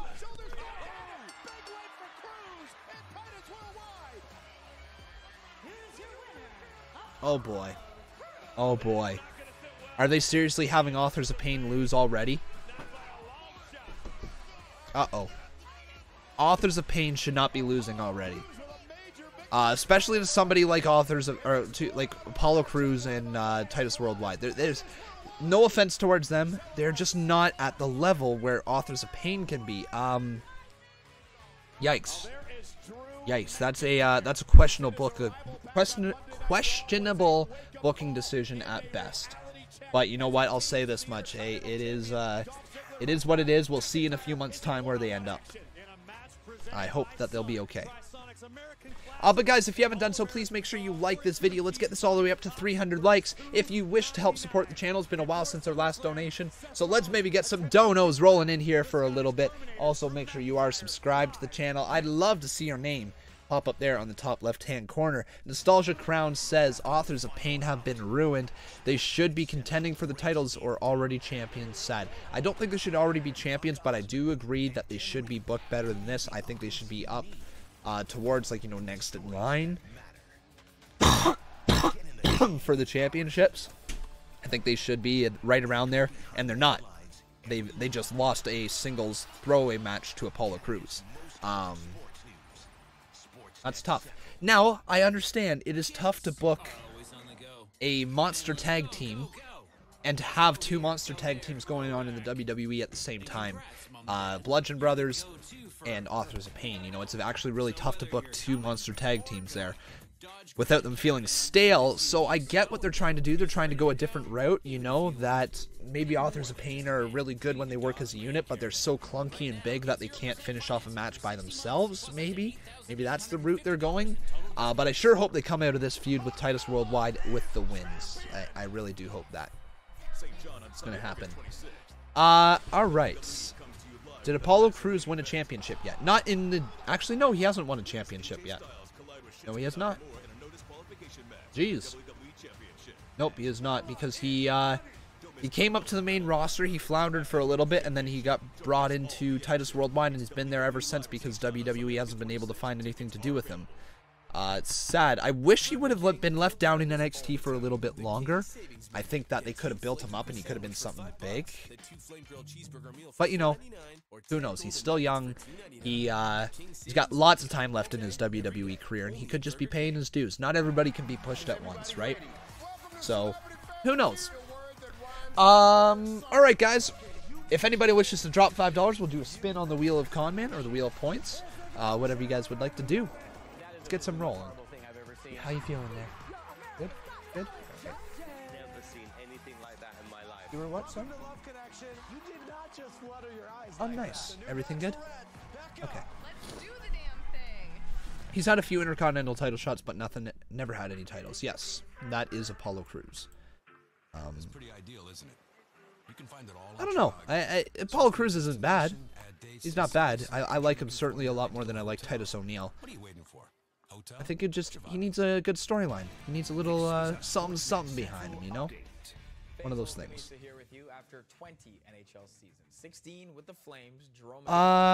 Tay0921, thank you very much for subscribing. Welcome to the channel. You say, so Wrestling with Broid says, Raw is boring today. Ugh, can't wait for SmackDown. I'm looking forward to SmackDown as well. I don't think Raw's been boring, though. It's almost 10 o'clock. We're almost entering the last hour, and I have not been bored for a second here tonight. I think it's been really good. I'm very excited to see what happens with Brock Lesnar later tonight. I hope there's going to be a cash-in. I really, really hope. The Fun Squad asking, any more women's matches? I believe there's going to be some women's matches coming on up any moment. Probably in the next slot or the one after that. Yeah, probably something like that. I'm curious, guys. Curious to hear. Who's your favorite wrestler? Let me know in the chat below. And, oh, I'm going to have to read that one off somewhere else. So that was Dahiraj Gur. Thank you very much for subscribing. Welcome to the channel. You're going to enjoy your time here. I promise you that. Next week, guys, we have Alicia Fox versus Ronda Rousey, which should be a good matchup. I'm excited to see, because Ronda Rousey, we haven't seen in a one-on-one matchup yet, and Alicia Fox is not a bad in-ring worker. She's not an elite, but she's not bad. And I think we're going to see here, guys, there's going to be something really, really good.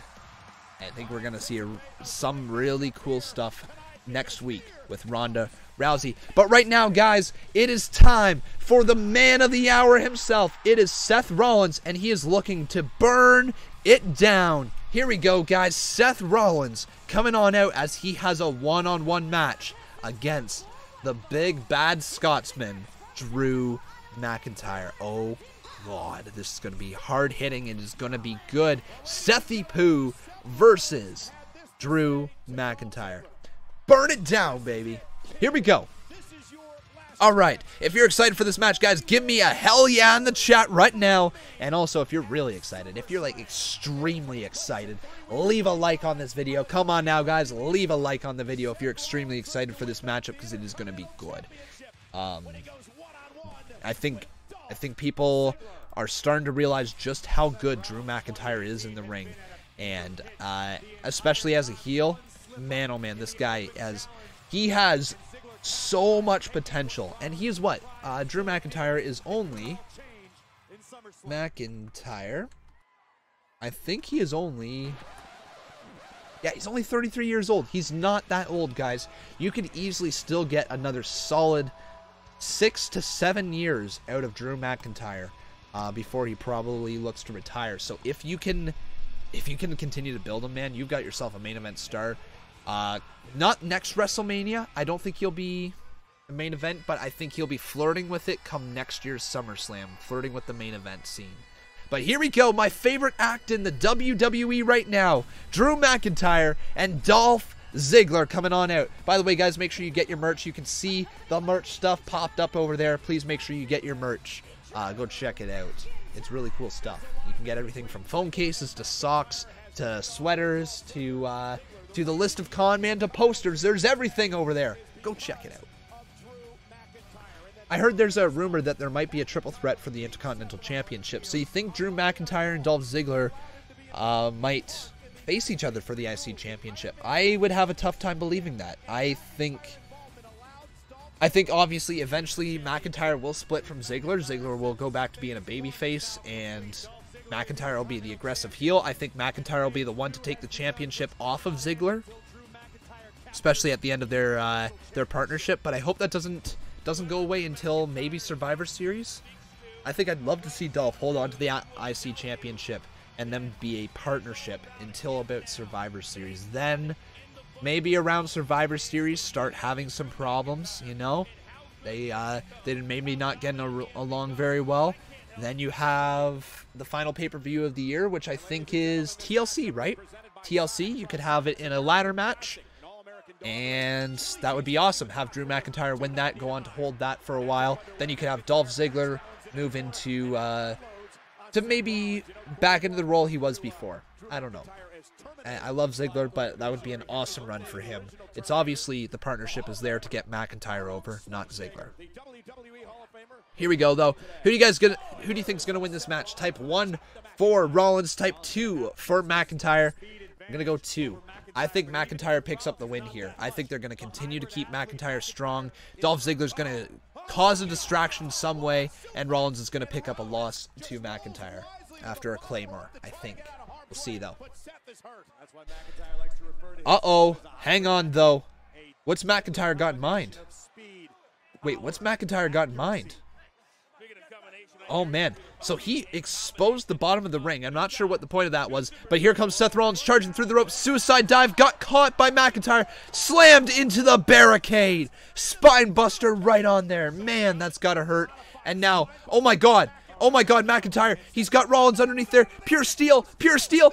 Oh, my God. The throat just got run right across that cold, hard steel. And Rollins can barely breathe right now. His throat, his larynx must be crushed after that one. That's gotta hurt. You're one of the few people that haven't been finding Raw crap lately. I know. Well, here's the thing. The people who find Raw crap, or like a lot of the people who aren't enjoying the show, they don't like WWE anymore. They complain about every little thing that happens. They are what you can say nostalgic fans. They're fans who grew up, you know, loving wrestling, and they just never wanted to let go of it. But meanwhile, along the way, they somehow lost their passion, but got lucky because it became their job again. You know, they got back involved with wrestling, and all they can do now is complain about wrestling because that's what people want to hear. People who used to watch wrestling and don't like it anymore, so they want a place to complain. And that's what a lot of streamers now, a lot of wrestling YouTubers are all about, is complaining.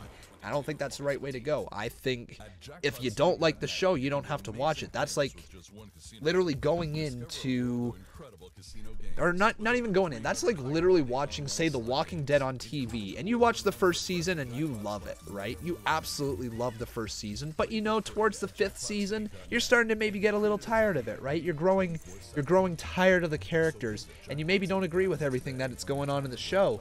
So what do? You complain, right? But eventually you stop watching.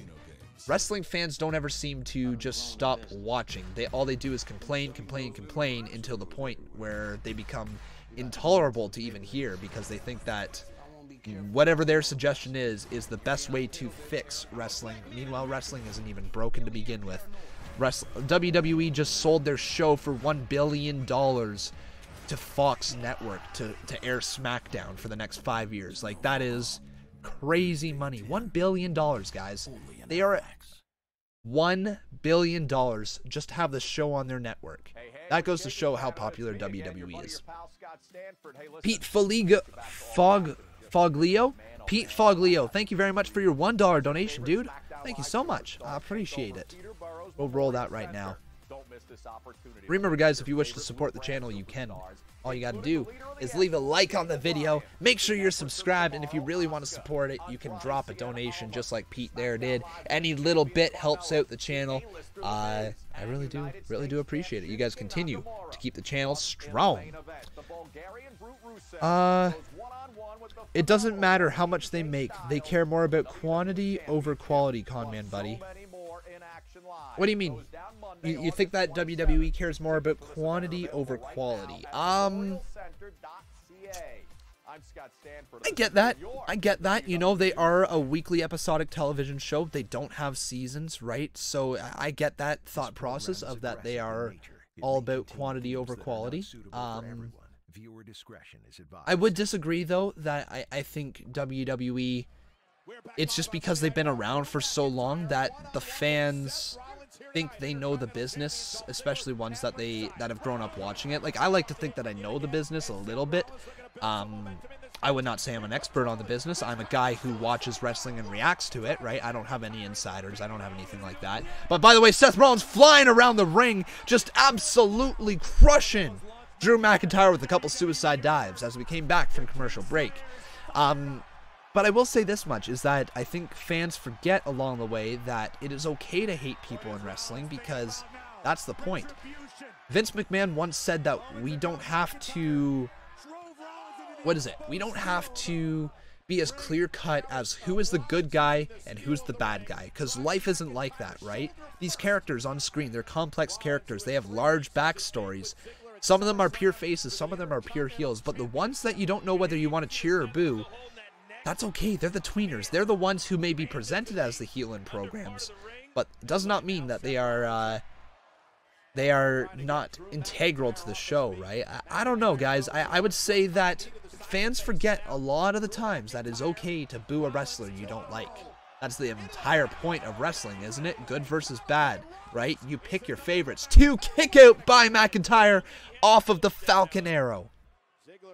I would say the internet has definitely ruined wrestling a lot more. It has allowed fans to say what is on their mind, and simply because it's always about booking with wrestling, a lot of fans think their ideas are the best. That's why I try not to focus too much on the actual booking side of wrestling.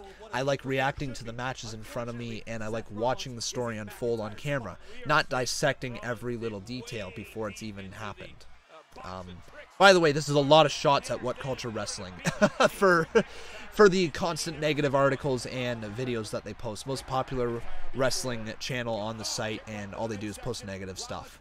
Oh man, there's a spine buster by McIntyre, rolls over into the cover, kick out by Rollins at 2 3/4. Man.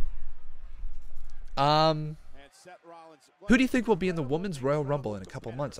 Who do I think will win? Oh, who will win in a couple months? So come Royal Rumble. Women's. Shayna Baszler? Charlotte Flair? Somebody like that, maybe? I could see that.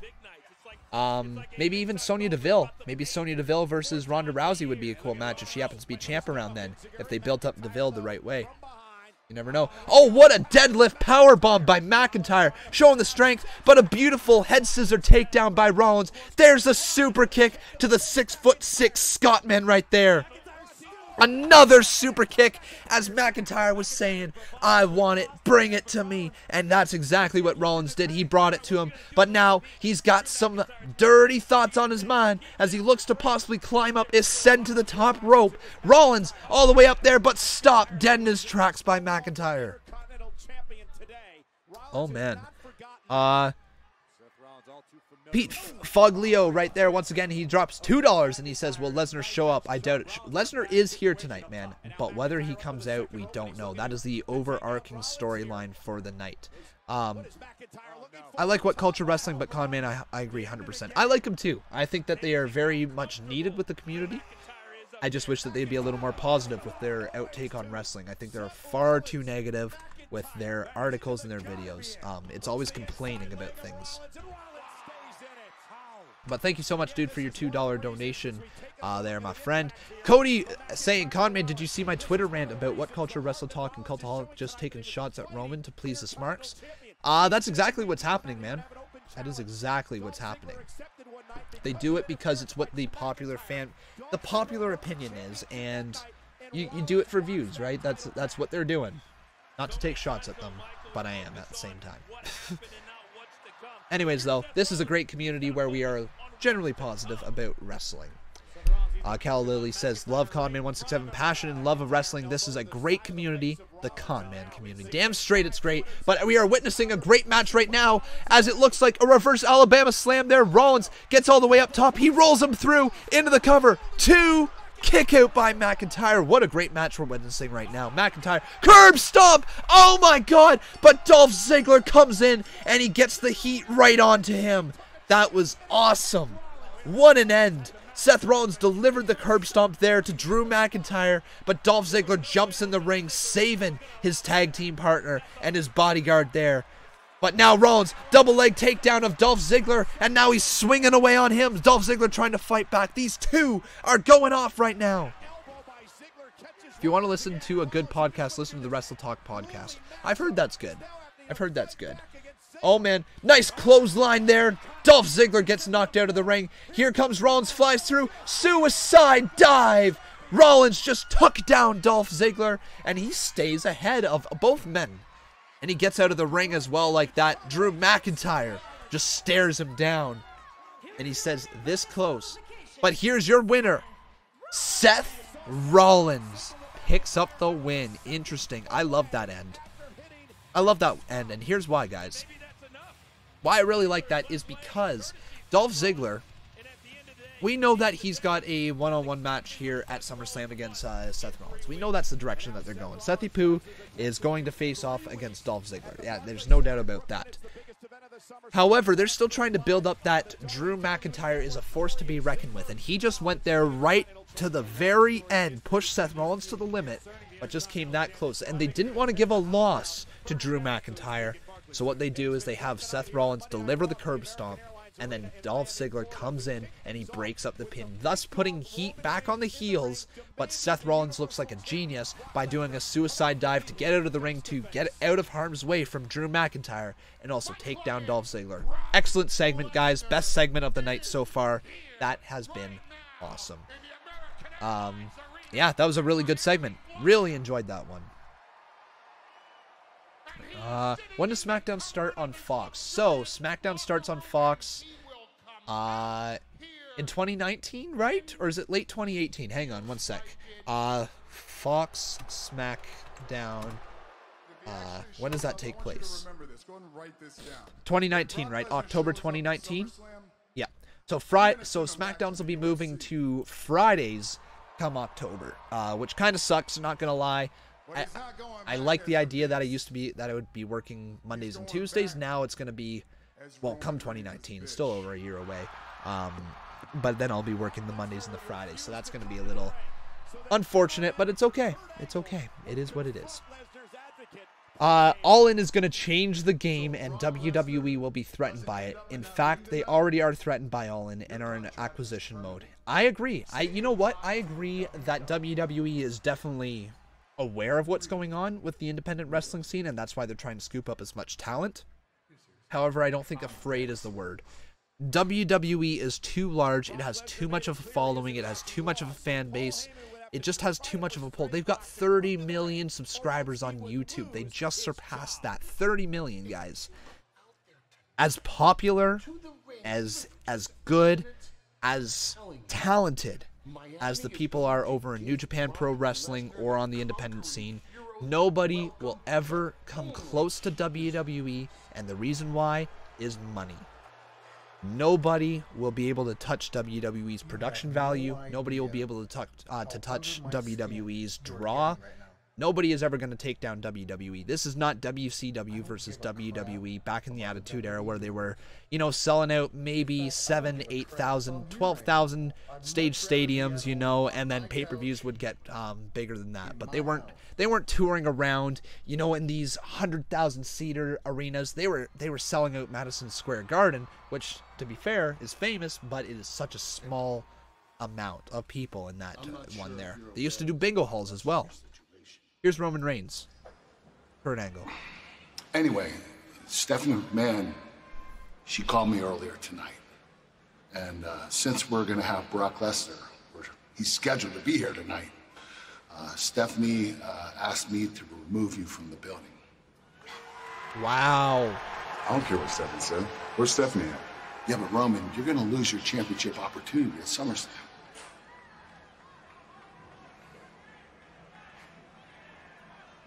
When's this gonna stop, man? How long are we gonna do this for? I understand the pressures that are on you. I know where you're coming from, but you've been in my shoes. You've been in this position. Yes. You're a dog. You're an Olympic champion. I understand all these different angles of how they're putting the pressure on you, but the fact is, you're not a yes man. Officers. Where's this?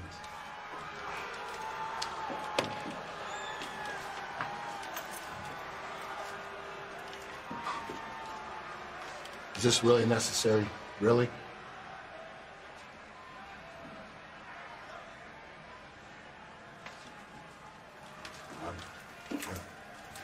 Jeez. So Roman Reigns being removed from the building. Corbin smiles. Oh, yeah. There you go.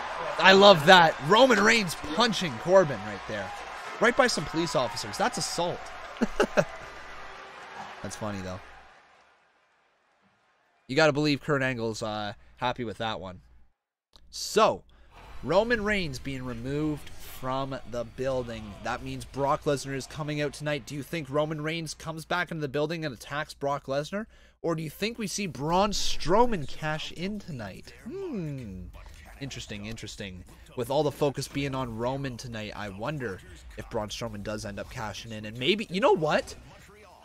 All right, here we go. New idea for maybe how tonight goes. I could see Braun Strowman coming down and trying to cash in on Brock Lesnar. You know, maybe Brock Lesnar is down on the ring. Roman Reigns somehow comes back, causes a distraction, and Braun Strowman comes down and hits him with the briefcase and starts mauling. Hits him with the power slam. Looks like he's about to cash in. He's yelling at the ref. He's grabbing the ref, telling him he wants to cash in.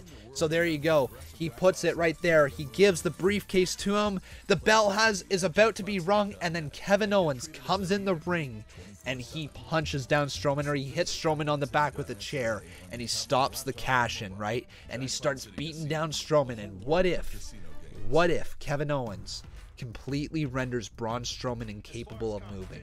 What if all of a sudden we see the badass Kevin Owens that we've seen? What if Kevin Owens somehow finds a way to beat down the monster among men? I don't know, guys. I can see that happening tonight. What do you say? Is that an idea? Is that a potential thing that's going to happen tonight? You said this about an hour ago? Oh, well, I'm sorry I missed it, man. There's a lot of people in the chat here. I do apologize if I missed that. If that was your idea, then great idea, man. Maybe that's going to happen. Raw has been boring lately. Then, you know what, man? I think that's where you're going to... Maybe if you need a little a break from Raw, take a week or two off. You know, maybe just watch the highlights if that's what you would rather do.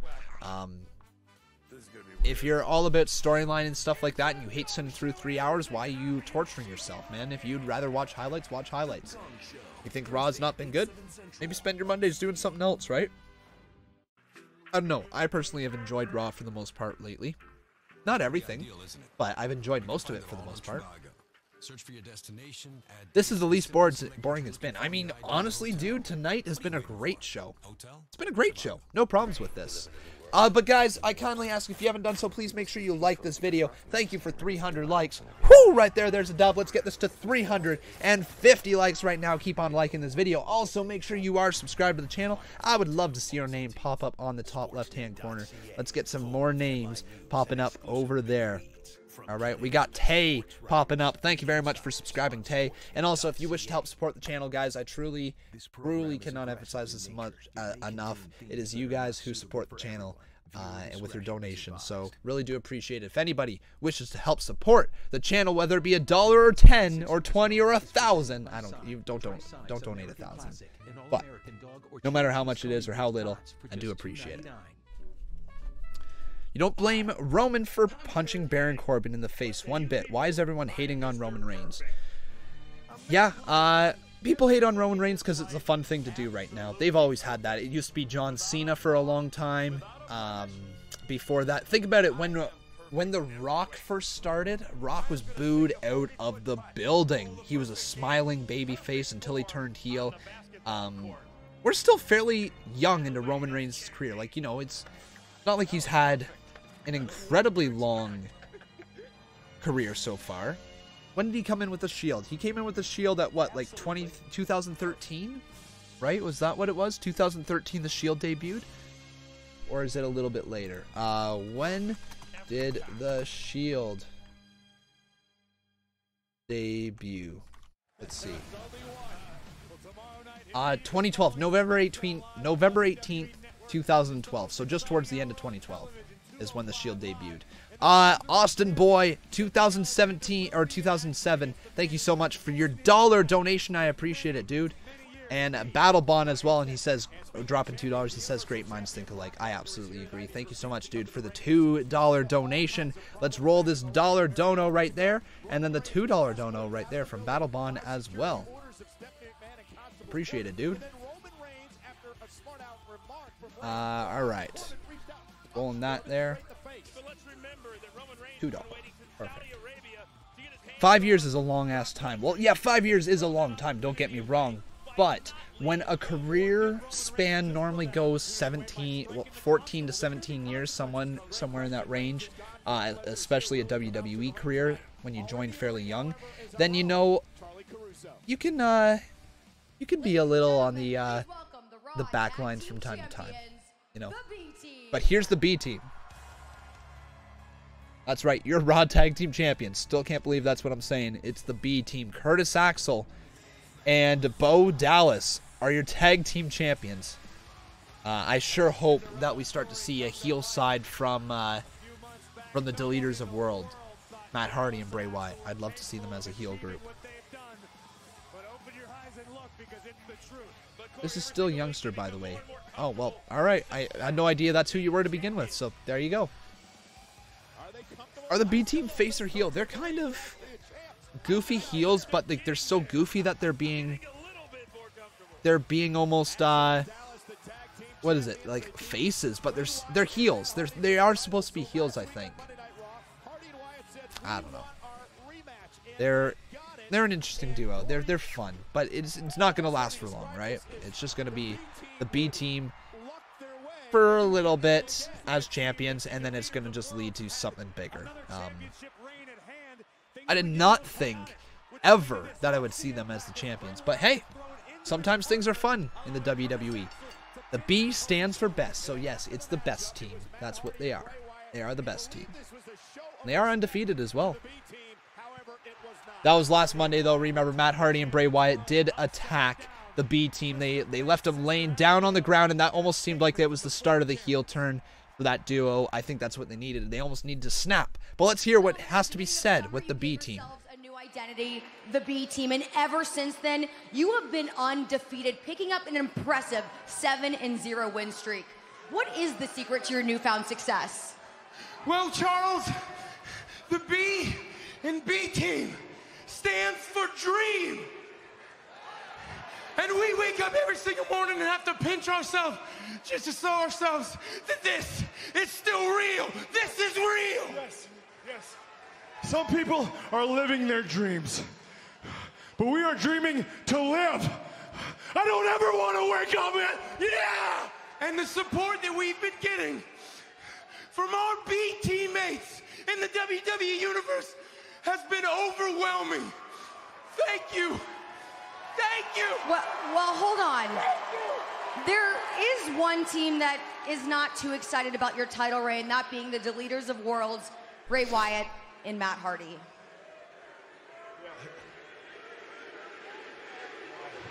Last week, delete chance. It's weird. They applaud us, and then they turn their back on us, and they laid us land. It's the weirdest thing in the world. What's with these guys, huh? Yeah, real sore losers, if you ask me. Yeah. You know what? I like them to come out here and get in our face, huh? We ain't scared. We're the B team. We're tag team champions. Yeah, we are. We can beat any team here, right? And here comes the Deleter of Worlds. Uh-oh. They might eat their words pretty quick. And here is Bray Wyatt and Matt Hardy. They're in the ring. Uh-oh. Uh-oh. Bray Wyatt and Matt Hardy are in the ring.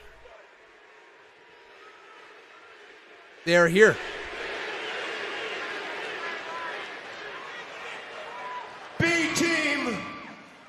success is a cosmic anomaly.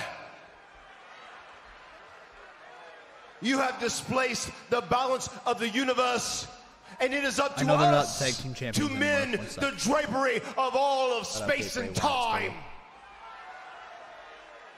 Y'all talk about your dreams as if they're real, as if they mean something. But dreams are fleeting. They can't be touched or realized, but nightmares, those are real. They're made up of your insecurities and your subconscious fears. B-Team, we are your nightmare manifested. Yeah. And we shall haunt you until you are finally deleted. Delete, delete, delete, delete, delete. Okay, so Revival coming out. Top guys doing top guys things, right?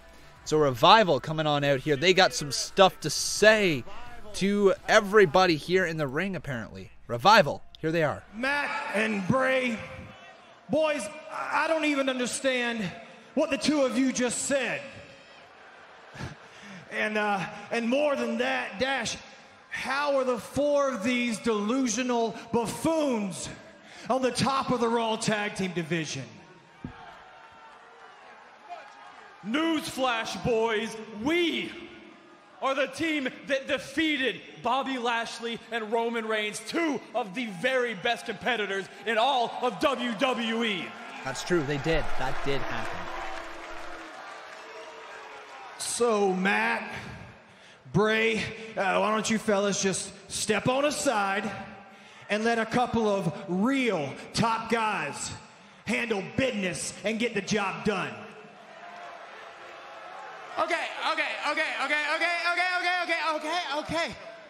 Okay. We will be more than happy to step aside because you obviously want to be speaking to Matt and Bray. Uh-oh. Bray Wyatt just shoved him. Oh, now Revival taking some shots there towards Bray Wyatt and Matt Hardy. Bray Wyatt and Matt Hardy now fighting against the Revival. What do you think, guys? Could this be a match here? Number one contendership on the line. Revival versus the Deleter of Worlds here. As the Revival just gets launched outside of the ring. Uh-oh. Interesting. So, that's definitely going to lead to something there. It was really quick, though, but for whatever reason, the Revival just got brought down to the ring. I think we're probably going to have a match when we come back. Most likely going to be Deleters of Worlds versus the Revival. What do you think, guys? I think that's probably the match that we have when we come back from commercial break. But if you haven't done so, though, guys, please make sure you like this video. Let's get this all the way up to 350 likes. I'd love to see us continue to get some more likes going on. Please continue to like this video. Also, make sure you are subscribed to the channel, guys. I'd love to see your name pop up on the top left-hand corner. Let's get some likes rolling, folks. I feel it.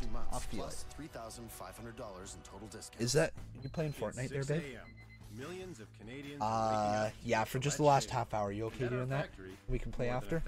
Thanks, babe. Sorry, it's just lagging the stream a little bit. Do you want to come say hi to everybody? Alright, everybody, we're going to have a little Beck time right now. So Becca's going to come say hi to you guys right here. You say you had one of those moments when you looked at yourself in the mirror and wanted to punch the mirror. Yikes! Yikes, dude. That's bad luck if you break a mirror. Don't do that. Don't be punching no mirror. That's gonna hurt. That might hurt, man. But everybody, here we go. Let's get hyped for the most beautiful redhead in the entire world. Her name is Becca. There's Becca. Hello.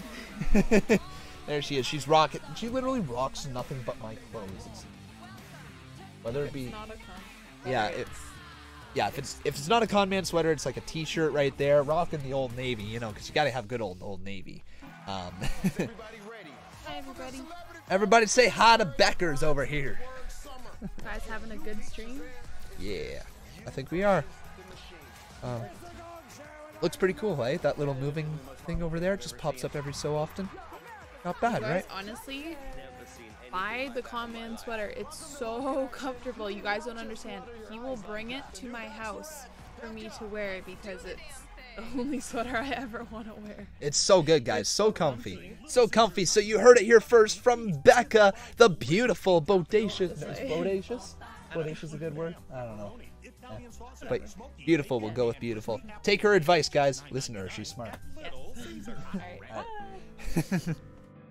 Yes, it is. It's so comfortable. Look at that. Rebecca Helfritz even says that it is comfortable. So you Becca's got to stick together, right? All right. You have the phone case, Conman. That's awesome. That's really awesome. I haven't checked my merch sales too often. I hope some people are going to go check out that merch store at some point because it is really good, guys. I don't know. I may be tooting my horn right here, but I think it's good. I think it's a really good thing to have. All right. Today's sessions, no orders yet, live. So guys, I want to see how many live people we can have going on over on the merch store right now. So everybody go down into the description below and click on the link to my merch store. All right, everybody, go down there. Go right down in the description below. There's a link to take you to my merch store. And I want to see how many people we can get in the merch store at once. I can see everybody live who comes in there right now. So let's get the numbers going up there on the merch store, okay? How many people can we get? Click on the link down in the description below. We'll check out how many people go on over there. As we come back here, yes, that's right. We now have a matchup. It is going to be Bray Wyatt and Matt Hardy versus the Revival. So how many people do we have in the store right now? We got 1, we got 2, we got 3 people in the store right now. Man, that is awesome. But let me get everybody up here on the screen, and we'll take a little more look there on the merch store. 1 sec. Current match. There we go. How many people are in there right now? We got 3, like I said, right there. 3 people in there. So guys, make sure you join the merch store. So Bray Wyatt, let's get him up here. So Bray Wyatt is in the ring right now against Dash Wilder. So that's interesting. Dash Wilder right there will make him a little bit smaller. Things seem to fit a little bit better. So Dash Wilder and his teammate is Scott Dawson from the Revival. B-Team is on commentary. And Bray Wyatt's partner is the Broken or Woken Matt Hardy. Now I'm going to ask you guys here, who do you think is going to win this matchup? Oh man, we got 12, we got 13, we got 14, 15, 16 people on the merch store right now, guys. That's 16 lovely people. Make sure you check it all out as the Revival there starts delivering huge moves, leg drop after leg drop. Well, he was locked in a Boston Crab. Matt Hardy, that was locked in the Boston Crab right there. Man, that's gotta be painful. Man. Crazy, guys. You'll subscribe to the WWE Network again if Roman leaves. Interesting way of looking at it. So, who do you think is going to win, guys? Type 1 for the Deleter of Worlds, Type 2 for the Revival. It's going to be 1, right? Bray Wyatt and Matt Hardy are picking up the win here. Definitely, but there's only like a half hour left in the show here, guys. We must be getting really close to Brock Lesnar coming on down to the ring. I think we're probably going to get some of that action. Probably be pretty good. I think. If AJ leaves, you'll be pretty mad. But if Roman leaves, you won't care. Okay. Lots of 2s. Lots of people saying 2s. Really? No, I'm going 1. I'm going 1 there, man.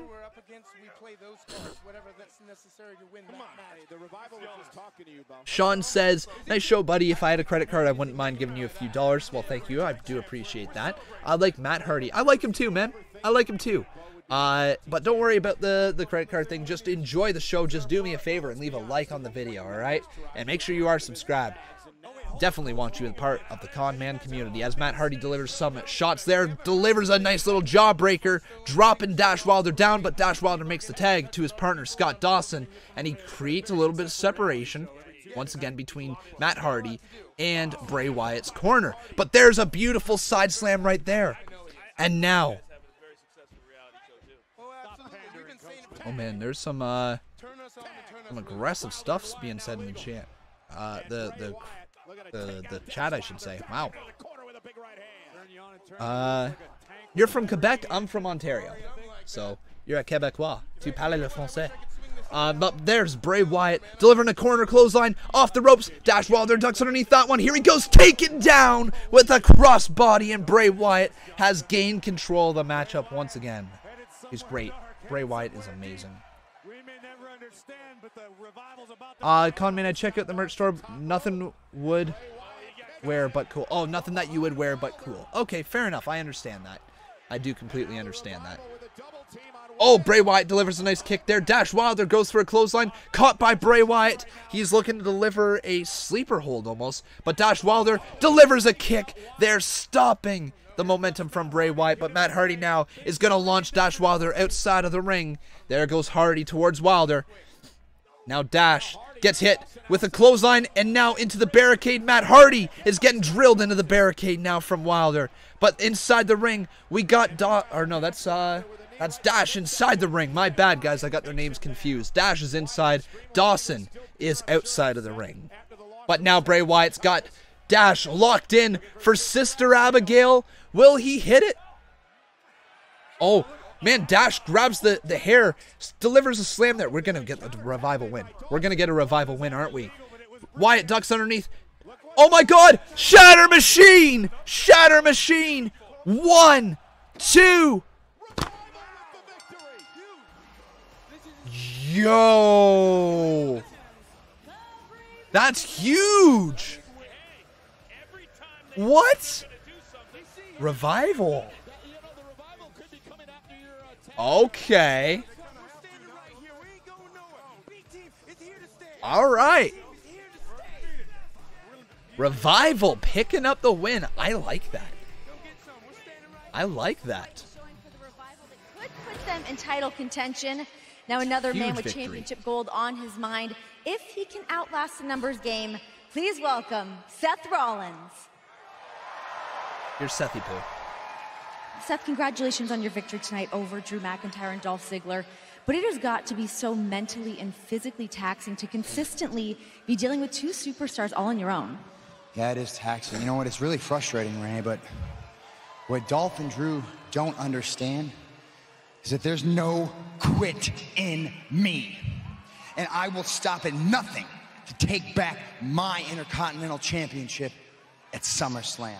Now, look, Dolph and Drew, they want to play it. Oh, man, hang on, guys. That promo's been interrupted here as Seth Rollins is now getting attacked by both Dolph Ziggler and Drew McIntyre. There we go. Oh, man. They are stealing the show once again. McIntyre delivering a fist right to the face of Rollins. The 6'6" Scotsman standing tall, and the Intercontinental Champion Dolph Ziggler standing tall over top of a fallen body of Rollins backstage.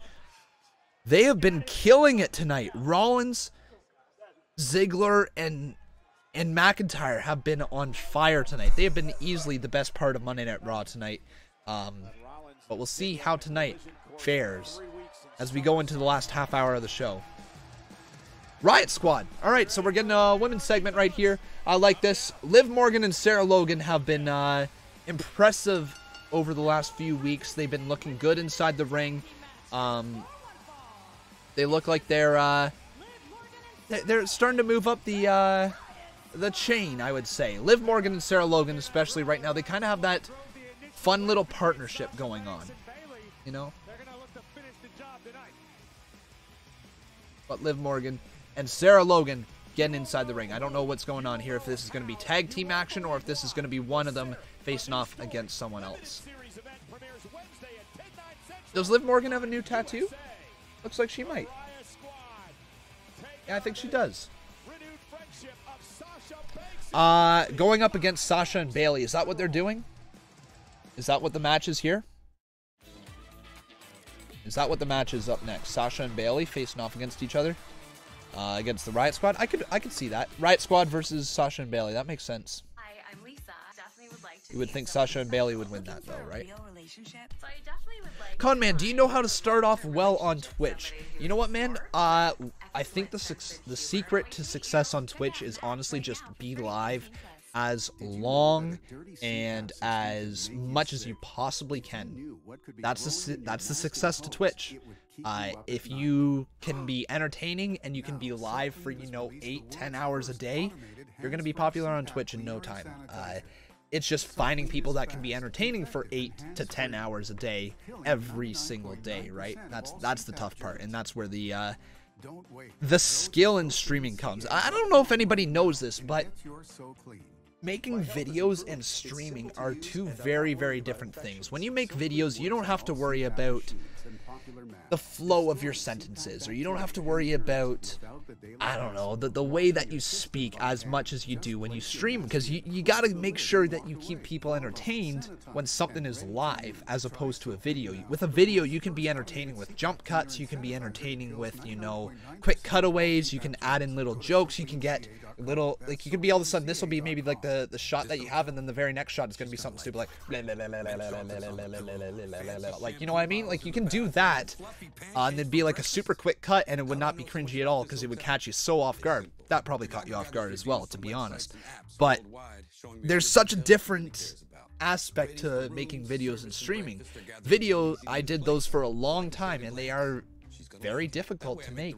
You got to sit down for half an hour, 45 minutes or whatever, and record your footage, and then try to edit it down to 10-15 minutes, right? That's how you made videos back in the day. And now with streaming, I have to figure out how to be entertaining for 3 to 5 hours straight, depending on the shows that I do. Sometimes only 2 hours, sometimes only an hour, but the 3 hours are certainly you start to get tired with your voice. You know, you can feel your voice and being strained, especially if you scream the way that I do.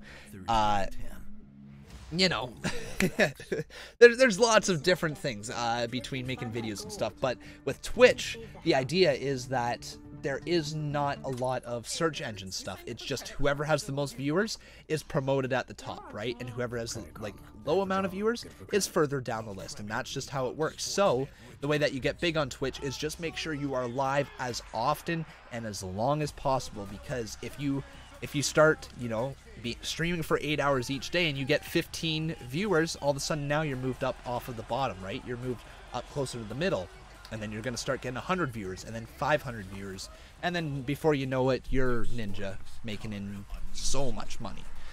But that's if you're willing to put the time and effort into it. There's nothing comes easy here on the internet. You got to make sure that you're better than somebody else in every way possible, because anybody can legitimately do this if they put the time and effort into the resources that is required, and you learn how to do it properly. Anybody can do it. And I think that's one of the most amazing things here about the internet, in the way that some jobs are being created. Anybody who's entertaining, anybody who is at all creative has the ability now to have a good job with the internet, and a fun job, you know? Why is it always, like, you know, in people's minds that, say, a job has to be something that, you know, you go somewhere to, that you work all these long hours for and are stressed out over it and are tired at the end of the day and absolutely just don't want to do anything because you're miserable with your job? When did that ever become a real job? To me, a real job is something that provides money, that you can enjoy, you know, that you love to do. It's your career as opposed to just a job. And I love the fact that this is something that I get to do. It's amazing. Just amazing. Don't know how we ended up here, but let's continue on. We got the Riot Squad in the ring right now, and we are waiting for who's going to come down. I think it's Bayley and Sasha, right? Yeah, Bayley and Sasha are going to be coming down to the ring. Riot Squad, Sarah Logan and Liv Morgan versus Sasha Banks and Bayley. If Raw moves to 5 hours in 2019, I never said this before, but I'm not watching. I can barely handle 3 hours, let alone 5. It won't be moving to 5 hours, man. 3 hours is enough. If they were going to move it at all, I could see it being moved back to 2 hours as opposed to 3. 3 is a lot. But they will never be adding any more on top of that because it's just too long to watch.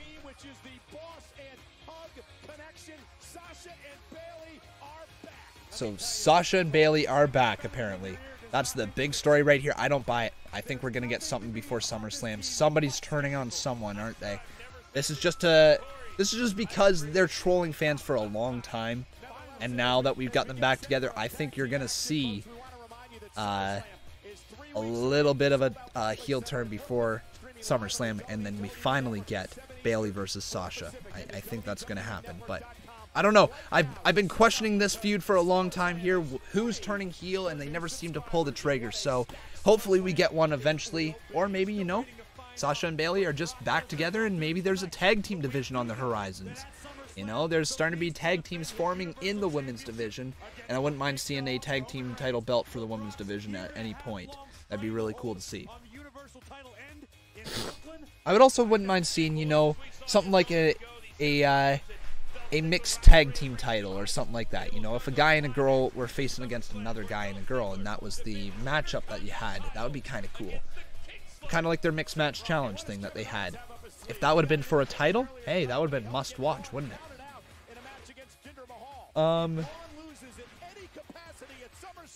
You think... sorry, I'm going in here. You think Paul Heyman's going to hit Brock with a chair and Braun is going to cash in and Paul's going to be Braun's manager? Oh, excuse me. I don't know if that would work, because that would be a heel turn for Braun, right? And it would be a heel turn for Paul Heyman, and I like the idea of partnering, bless you. I like the idea of partnering Heyman and Strowman, but I don't know if that's the way you get there, at least right now. I just don't know if that's the way that you do it. But here we go. Let's get Sarah Logan as well up here on the screen. I wasn't quick enough doing that.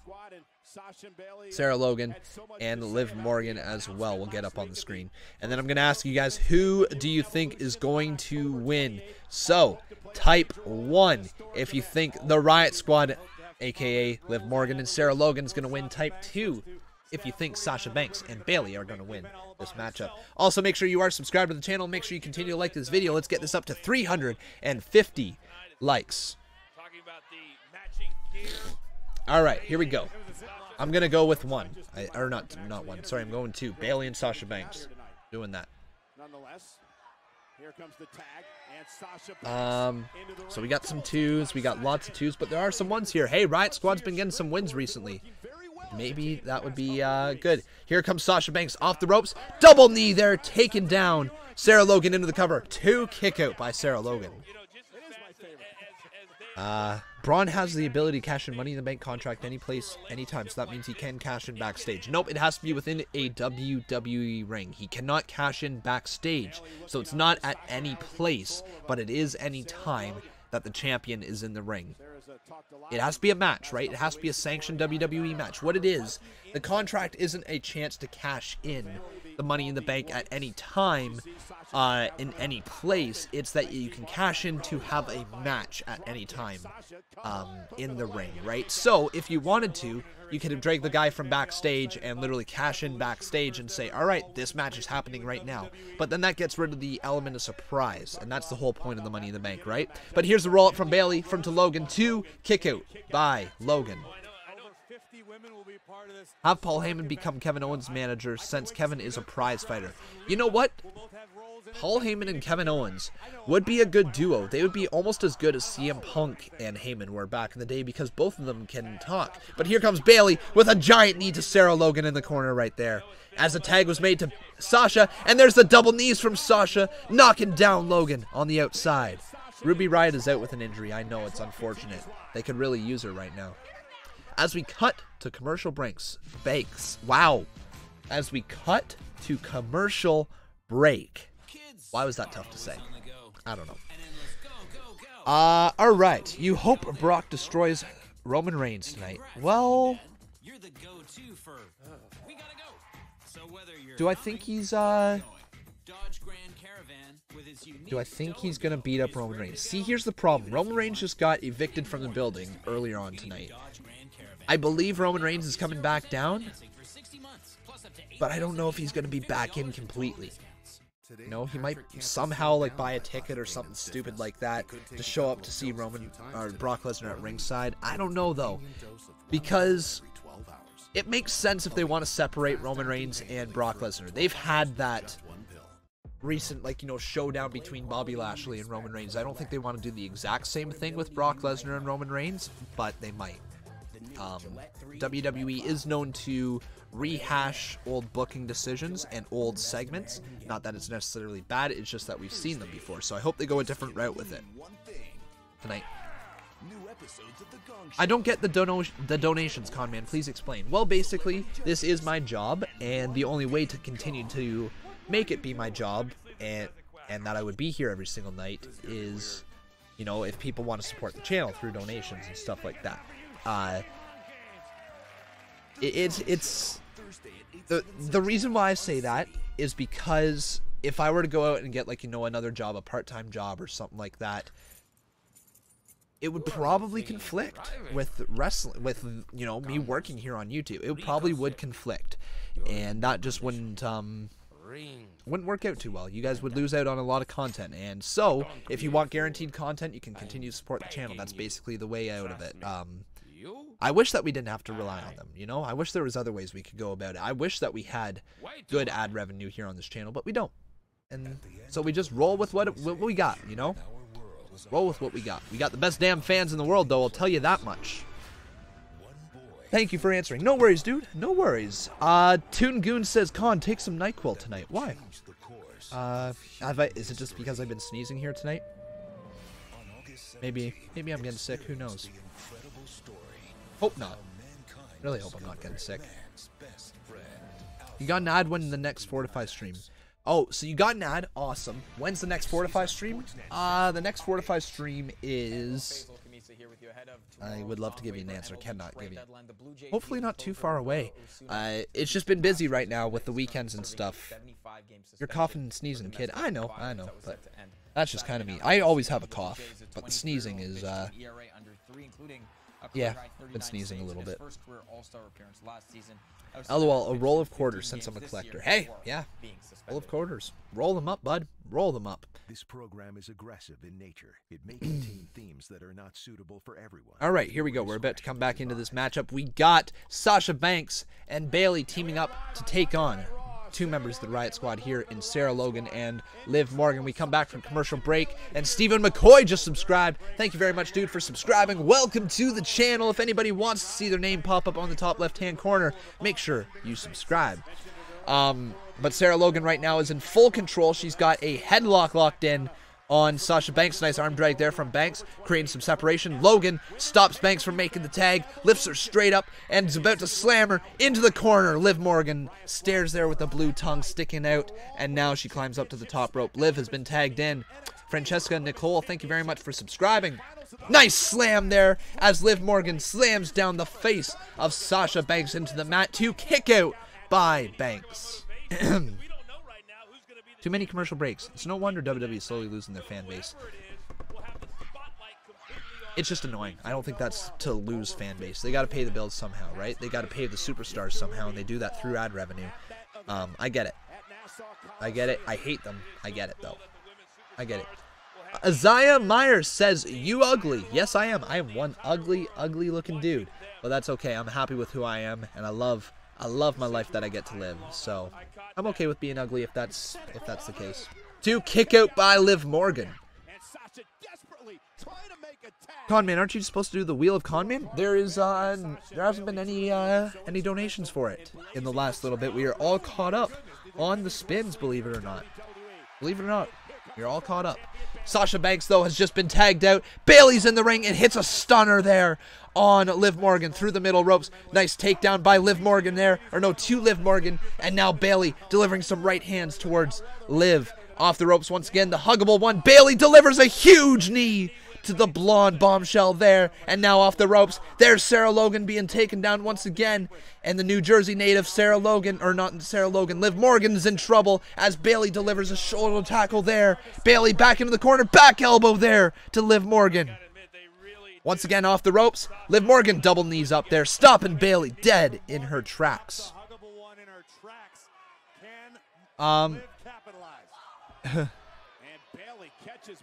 Okay, fair enough.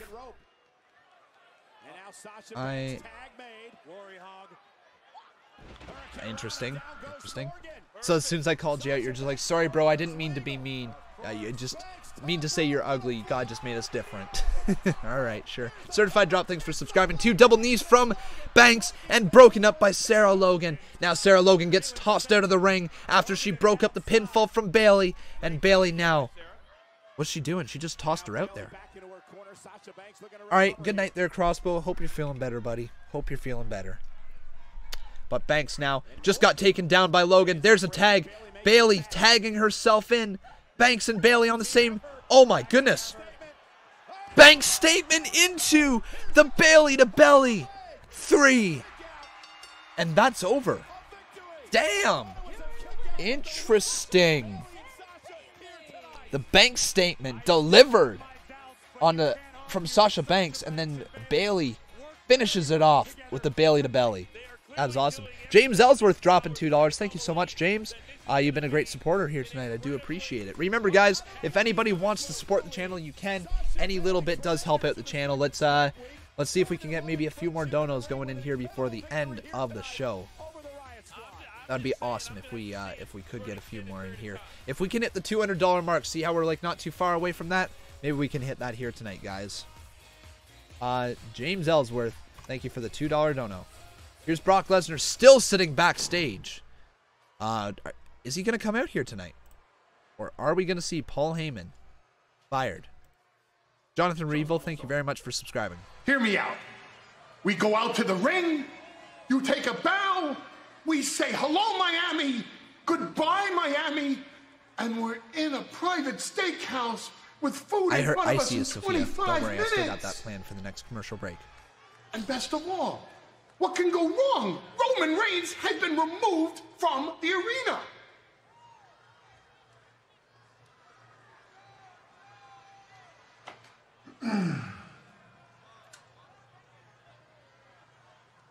Did you get paid? Did you get my money? Yes. You're here. You've honored your contractual obligations.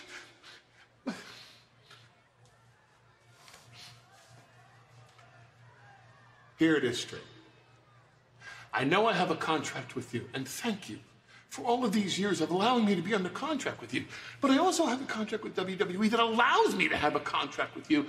And if you don't go out to the ring tonight,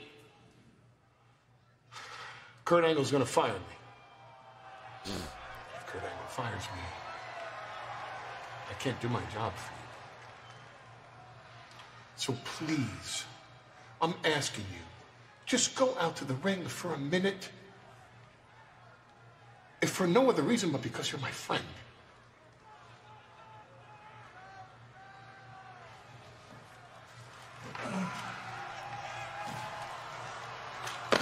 Oh. Let's get something straight. We're not friends, Paul. You work for me. I don't work for you. Do you understand? Yes. Speaking of, how long you been leeching off me anyway? Huh? How long? I suggest you march your ass out there and do your job. Do you understand? Yes, sir.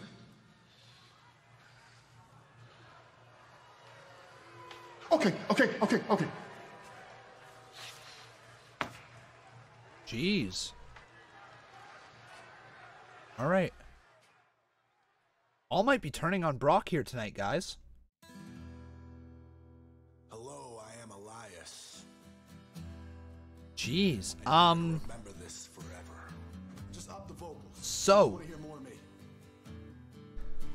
are we gonna see Paul Heyman turn on Brock? On a scale of 1 to 10, we're probably looking at -3.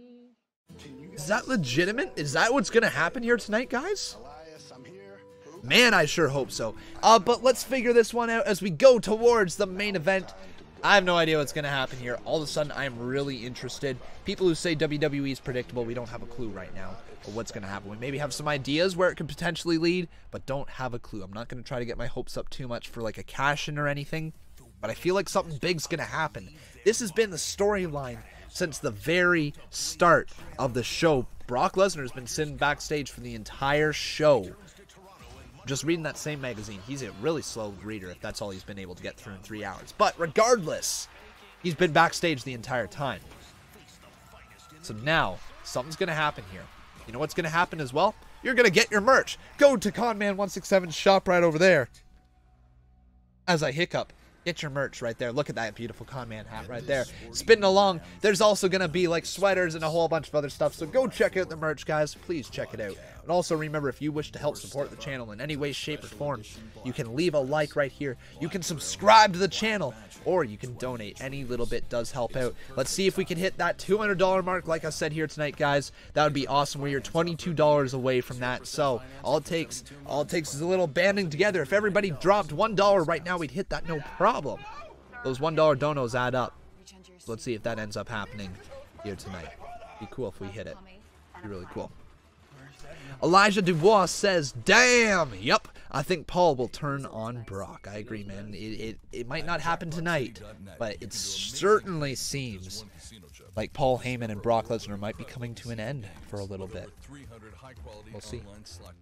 All right, we're going to quickly roll some ads right here. And then, guys, it is time for us to finish off the Wheel of Conman and speak in some ASMR.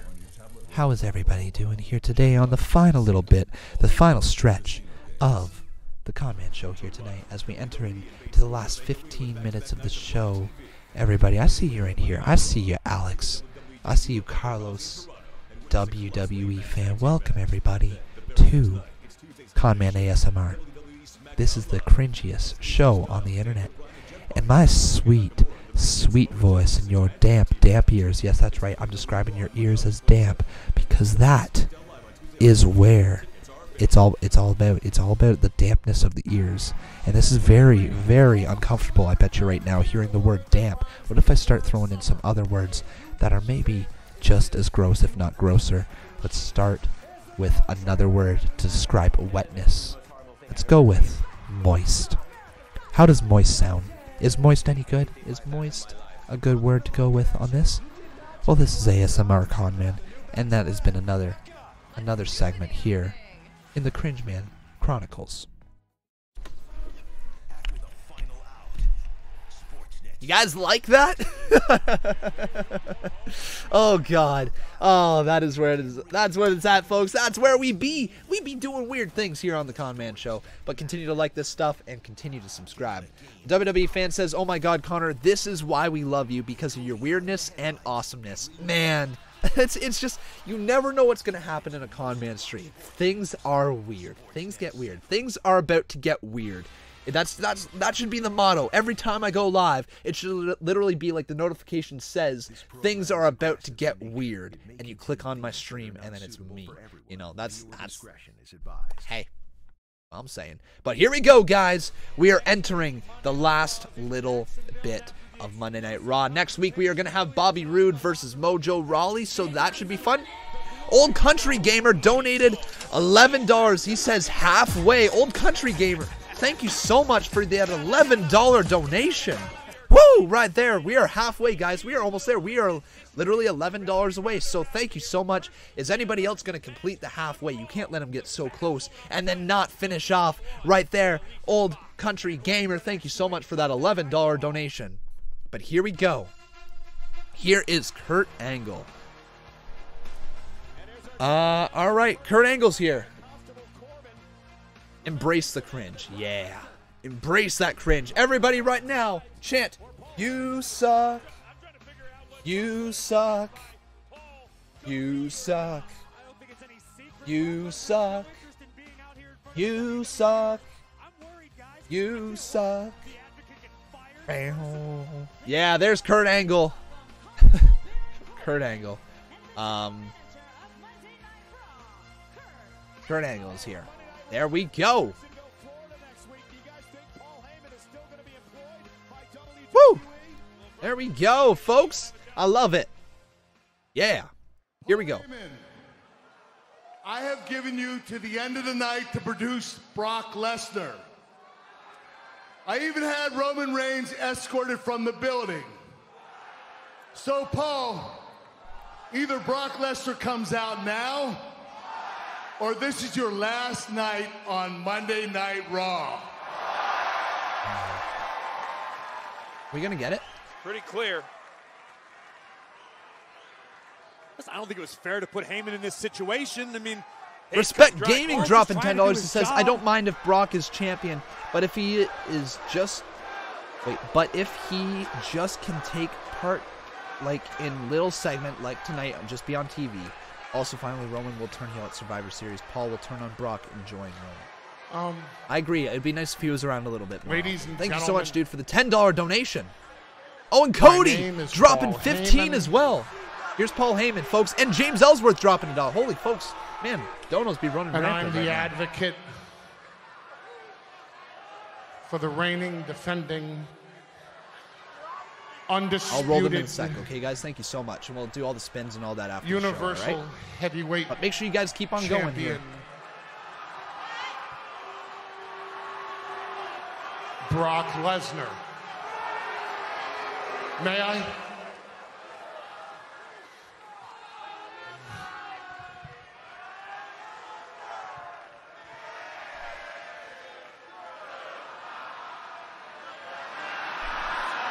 Sounds like they're chanting na na na na hey hey goodbye. But yes, folks, we have ourselves a new boss in Cody. Woo! Thank you so much, dude. New boss. Paul Heyman to spend his final night on Monday Night Raw. 7-time boss battle champion, by the way, and James Ellsworth dropping $1. Thank you so much, dude, for that. You've been fired before, Coach. You know how bad this feels. My client, Brock Lesnar,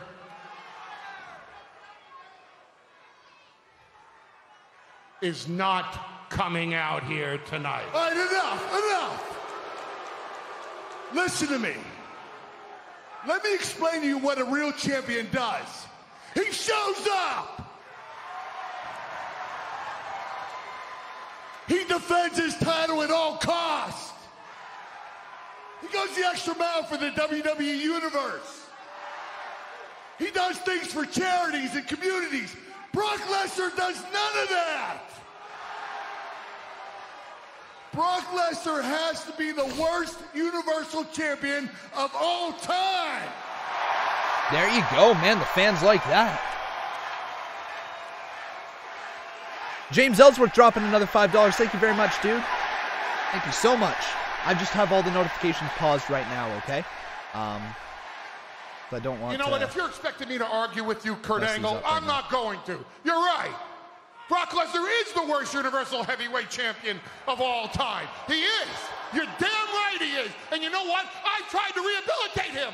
I tried to make him in a champion's image. I tried to mold him, not as the UFC fighter, but as a WWE entertainer. And he doesn't want to listen to me because Brock Lesnar listens to nobody, because Brock Lesnar respects nobody. He doesn't even respect me. He only barely tolerates me. And you know what I tried to do, Kurt Angle? I tried to mold Brock Lesnar in your image. An Olympic gold medalist who won the Olympic gold medal with a broken freaking neck, who rose to prominence as the general manager of Monday Night Raw. And I tried to mold him in your image, and he just won't listen to me. So if you have ramifications to take out, it shouldn't be on me. It should be on Brock Lesnar.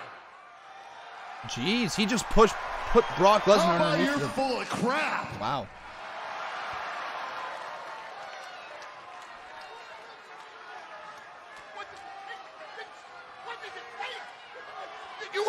If you want to do something, do it on him. What are you doing it to me for? I tried in your name. I tried all night long. He doesn't care. He doesn't respect you. He doesn't respect any single one of you. Nope, he doesn't. It's Rusev. But I respect you. I think the world of you, Kurt Angle. As a matter of fact, I'd like to have a better working relationship with you. Oh, wow. Your contract is now terminated. No, holy crap. You're finished. Get the hell off me. Get off me. Heyman just begging for his job, man. That's embarrassing. Heyman's begging for his Bad job. for Heyman. Paul Heyman begging for it. Uh-oh. Folks. Lesnar's here. The Beast incarnate. Brock Lesnar has now come out to the ring. Oh my God. Holy moly. This is, wow. Alright, guys. Look at this. We have Brock Lesnar making his way down to the ring. James Ellsworth, thank you very much for the $1 donation. I do appreciate it, dude. I do appreciate it. Thank you so much for the $1 donation. James Ellsworth, thank you so much, dude. Right there. There we go. Like that. Show it. Sorry, dude. I wish I could. But Brock Lesnar is here, and we are waiting to hear what he's got to say. If there's going to be anything more said from Brock, I don't know, man. But Brock is here. Here we go. Who's that? Tanner Dishon. Thank you very much, Tanner, for subscribing. Welcome to the Con Man community. I love seeing more people come into this community. Make sure you guys are subscribing as we enter in the last little bit here, guys. We are going to turn this up. Paul Heyman has the title around his shoulder right now.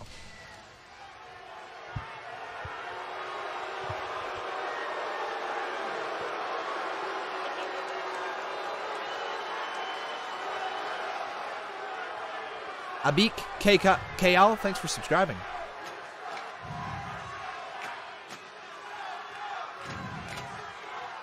You got a problem with me? Holy. You got a problem with me? He's staring down Corbin now. Oh my God! Kurt Angle's up! Oh my God, F5 to Kurt Angle! Kurt Angle didn't even do anything! Kurt Angle just got hit with the F5. Oh my God. And Corbin just being stared out of the ring. Man, alright. Wow. Is Paul Heyman going to get F5 now by Brock? Do we see Paul Heyman get F5? I guess that was a Is that what we're going to see here? Question. Or is Roman Reigns going to come back in? Or does Strowman come down? Wow. Kurt Angle just got F5'd. Is that it? Well, they're loving this together, aren't they? Paul Heyman going to get F5'd here? Yep. Oh my God. Brock Lesnar just put his hands on Paul Heyman. Brock Lesnar. Oh my God. I can't breathe. Brock, I can't breathe. Brock, I can't breathe. Brock, I can't breathe. I can't breathe. What in the hell is going on right now? Brock. Oh. What? Why did he just attack Heyman though? Why is he so angry to Heyman tonight? Brock Lesnar is as heel as it gets.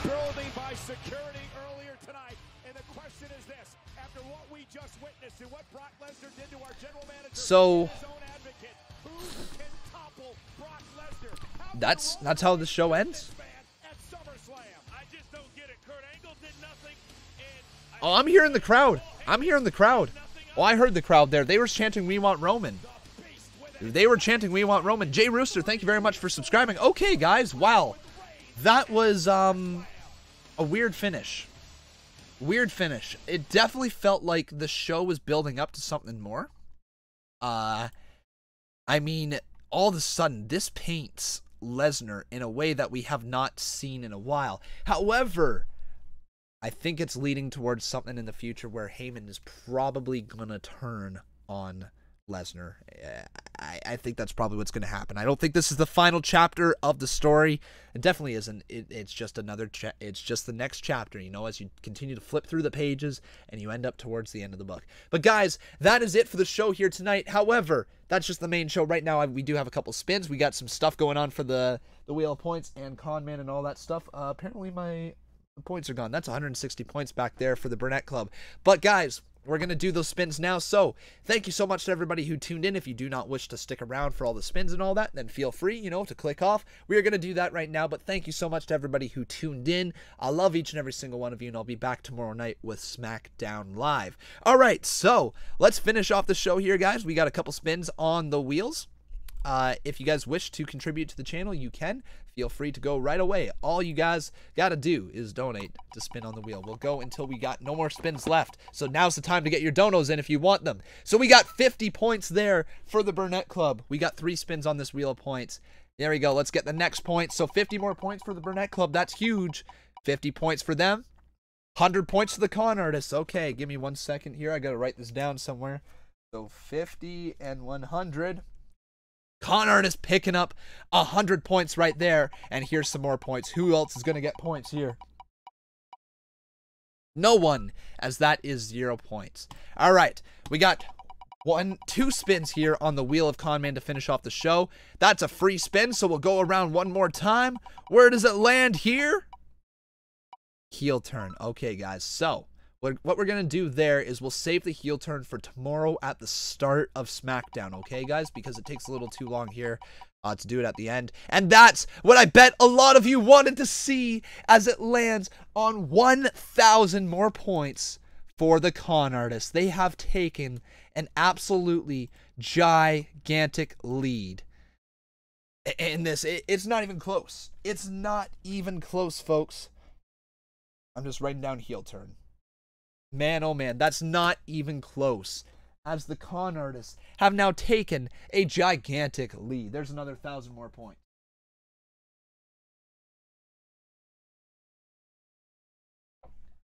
You're at 3,020 points there as the Con Artists. Actually, that was 3,120. Bad, guys. My bad. Let's get that up there. 3,120 right there, guys. That's how many points that the Con Artists have at this moment. But the Burnett Club is up to a solid 210 points. It's not even close, guys. Not even remotely close. 200 or 100. No, 210 points. Yeah, 210 points is the Burnett Club. However, guys, that is it for today. Man, oh man, guys, the points are added up. Remember, you have the chance to get some more points going on tomorrow night in SmackDown and once again in NXT. So make sure you guys save your donos till then. But till then, guys, take care. Thank you so much for everybody tuning into the show tonight. I had a lot of fun tonight. Thank you so much to everybody who donated, and thank you to everybody who just constantly supports this channel. It's amazing. Really is amazing where this channel is at right now. 89,702 subs. So thank you for almost 200 subs here tonight. Really awesome. But that's going to be it here tonight, guys. Thank you so much once again. Take care, and I'll see you guys tomorrow on SmackDown Live.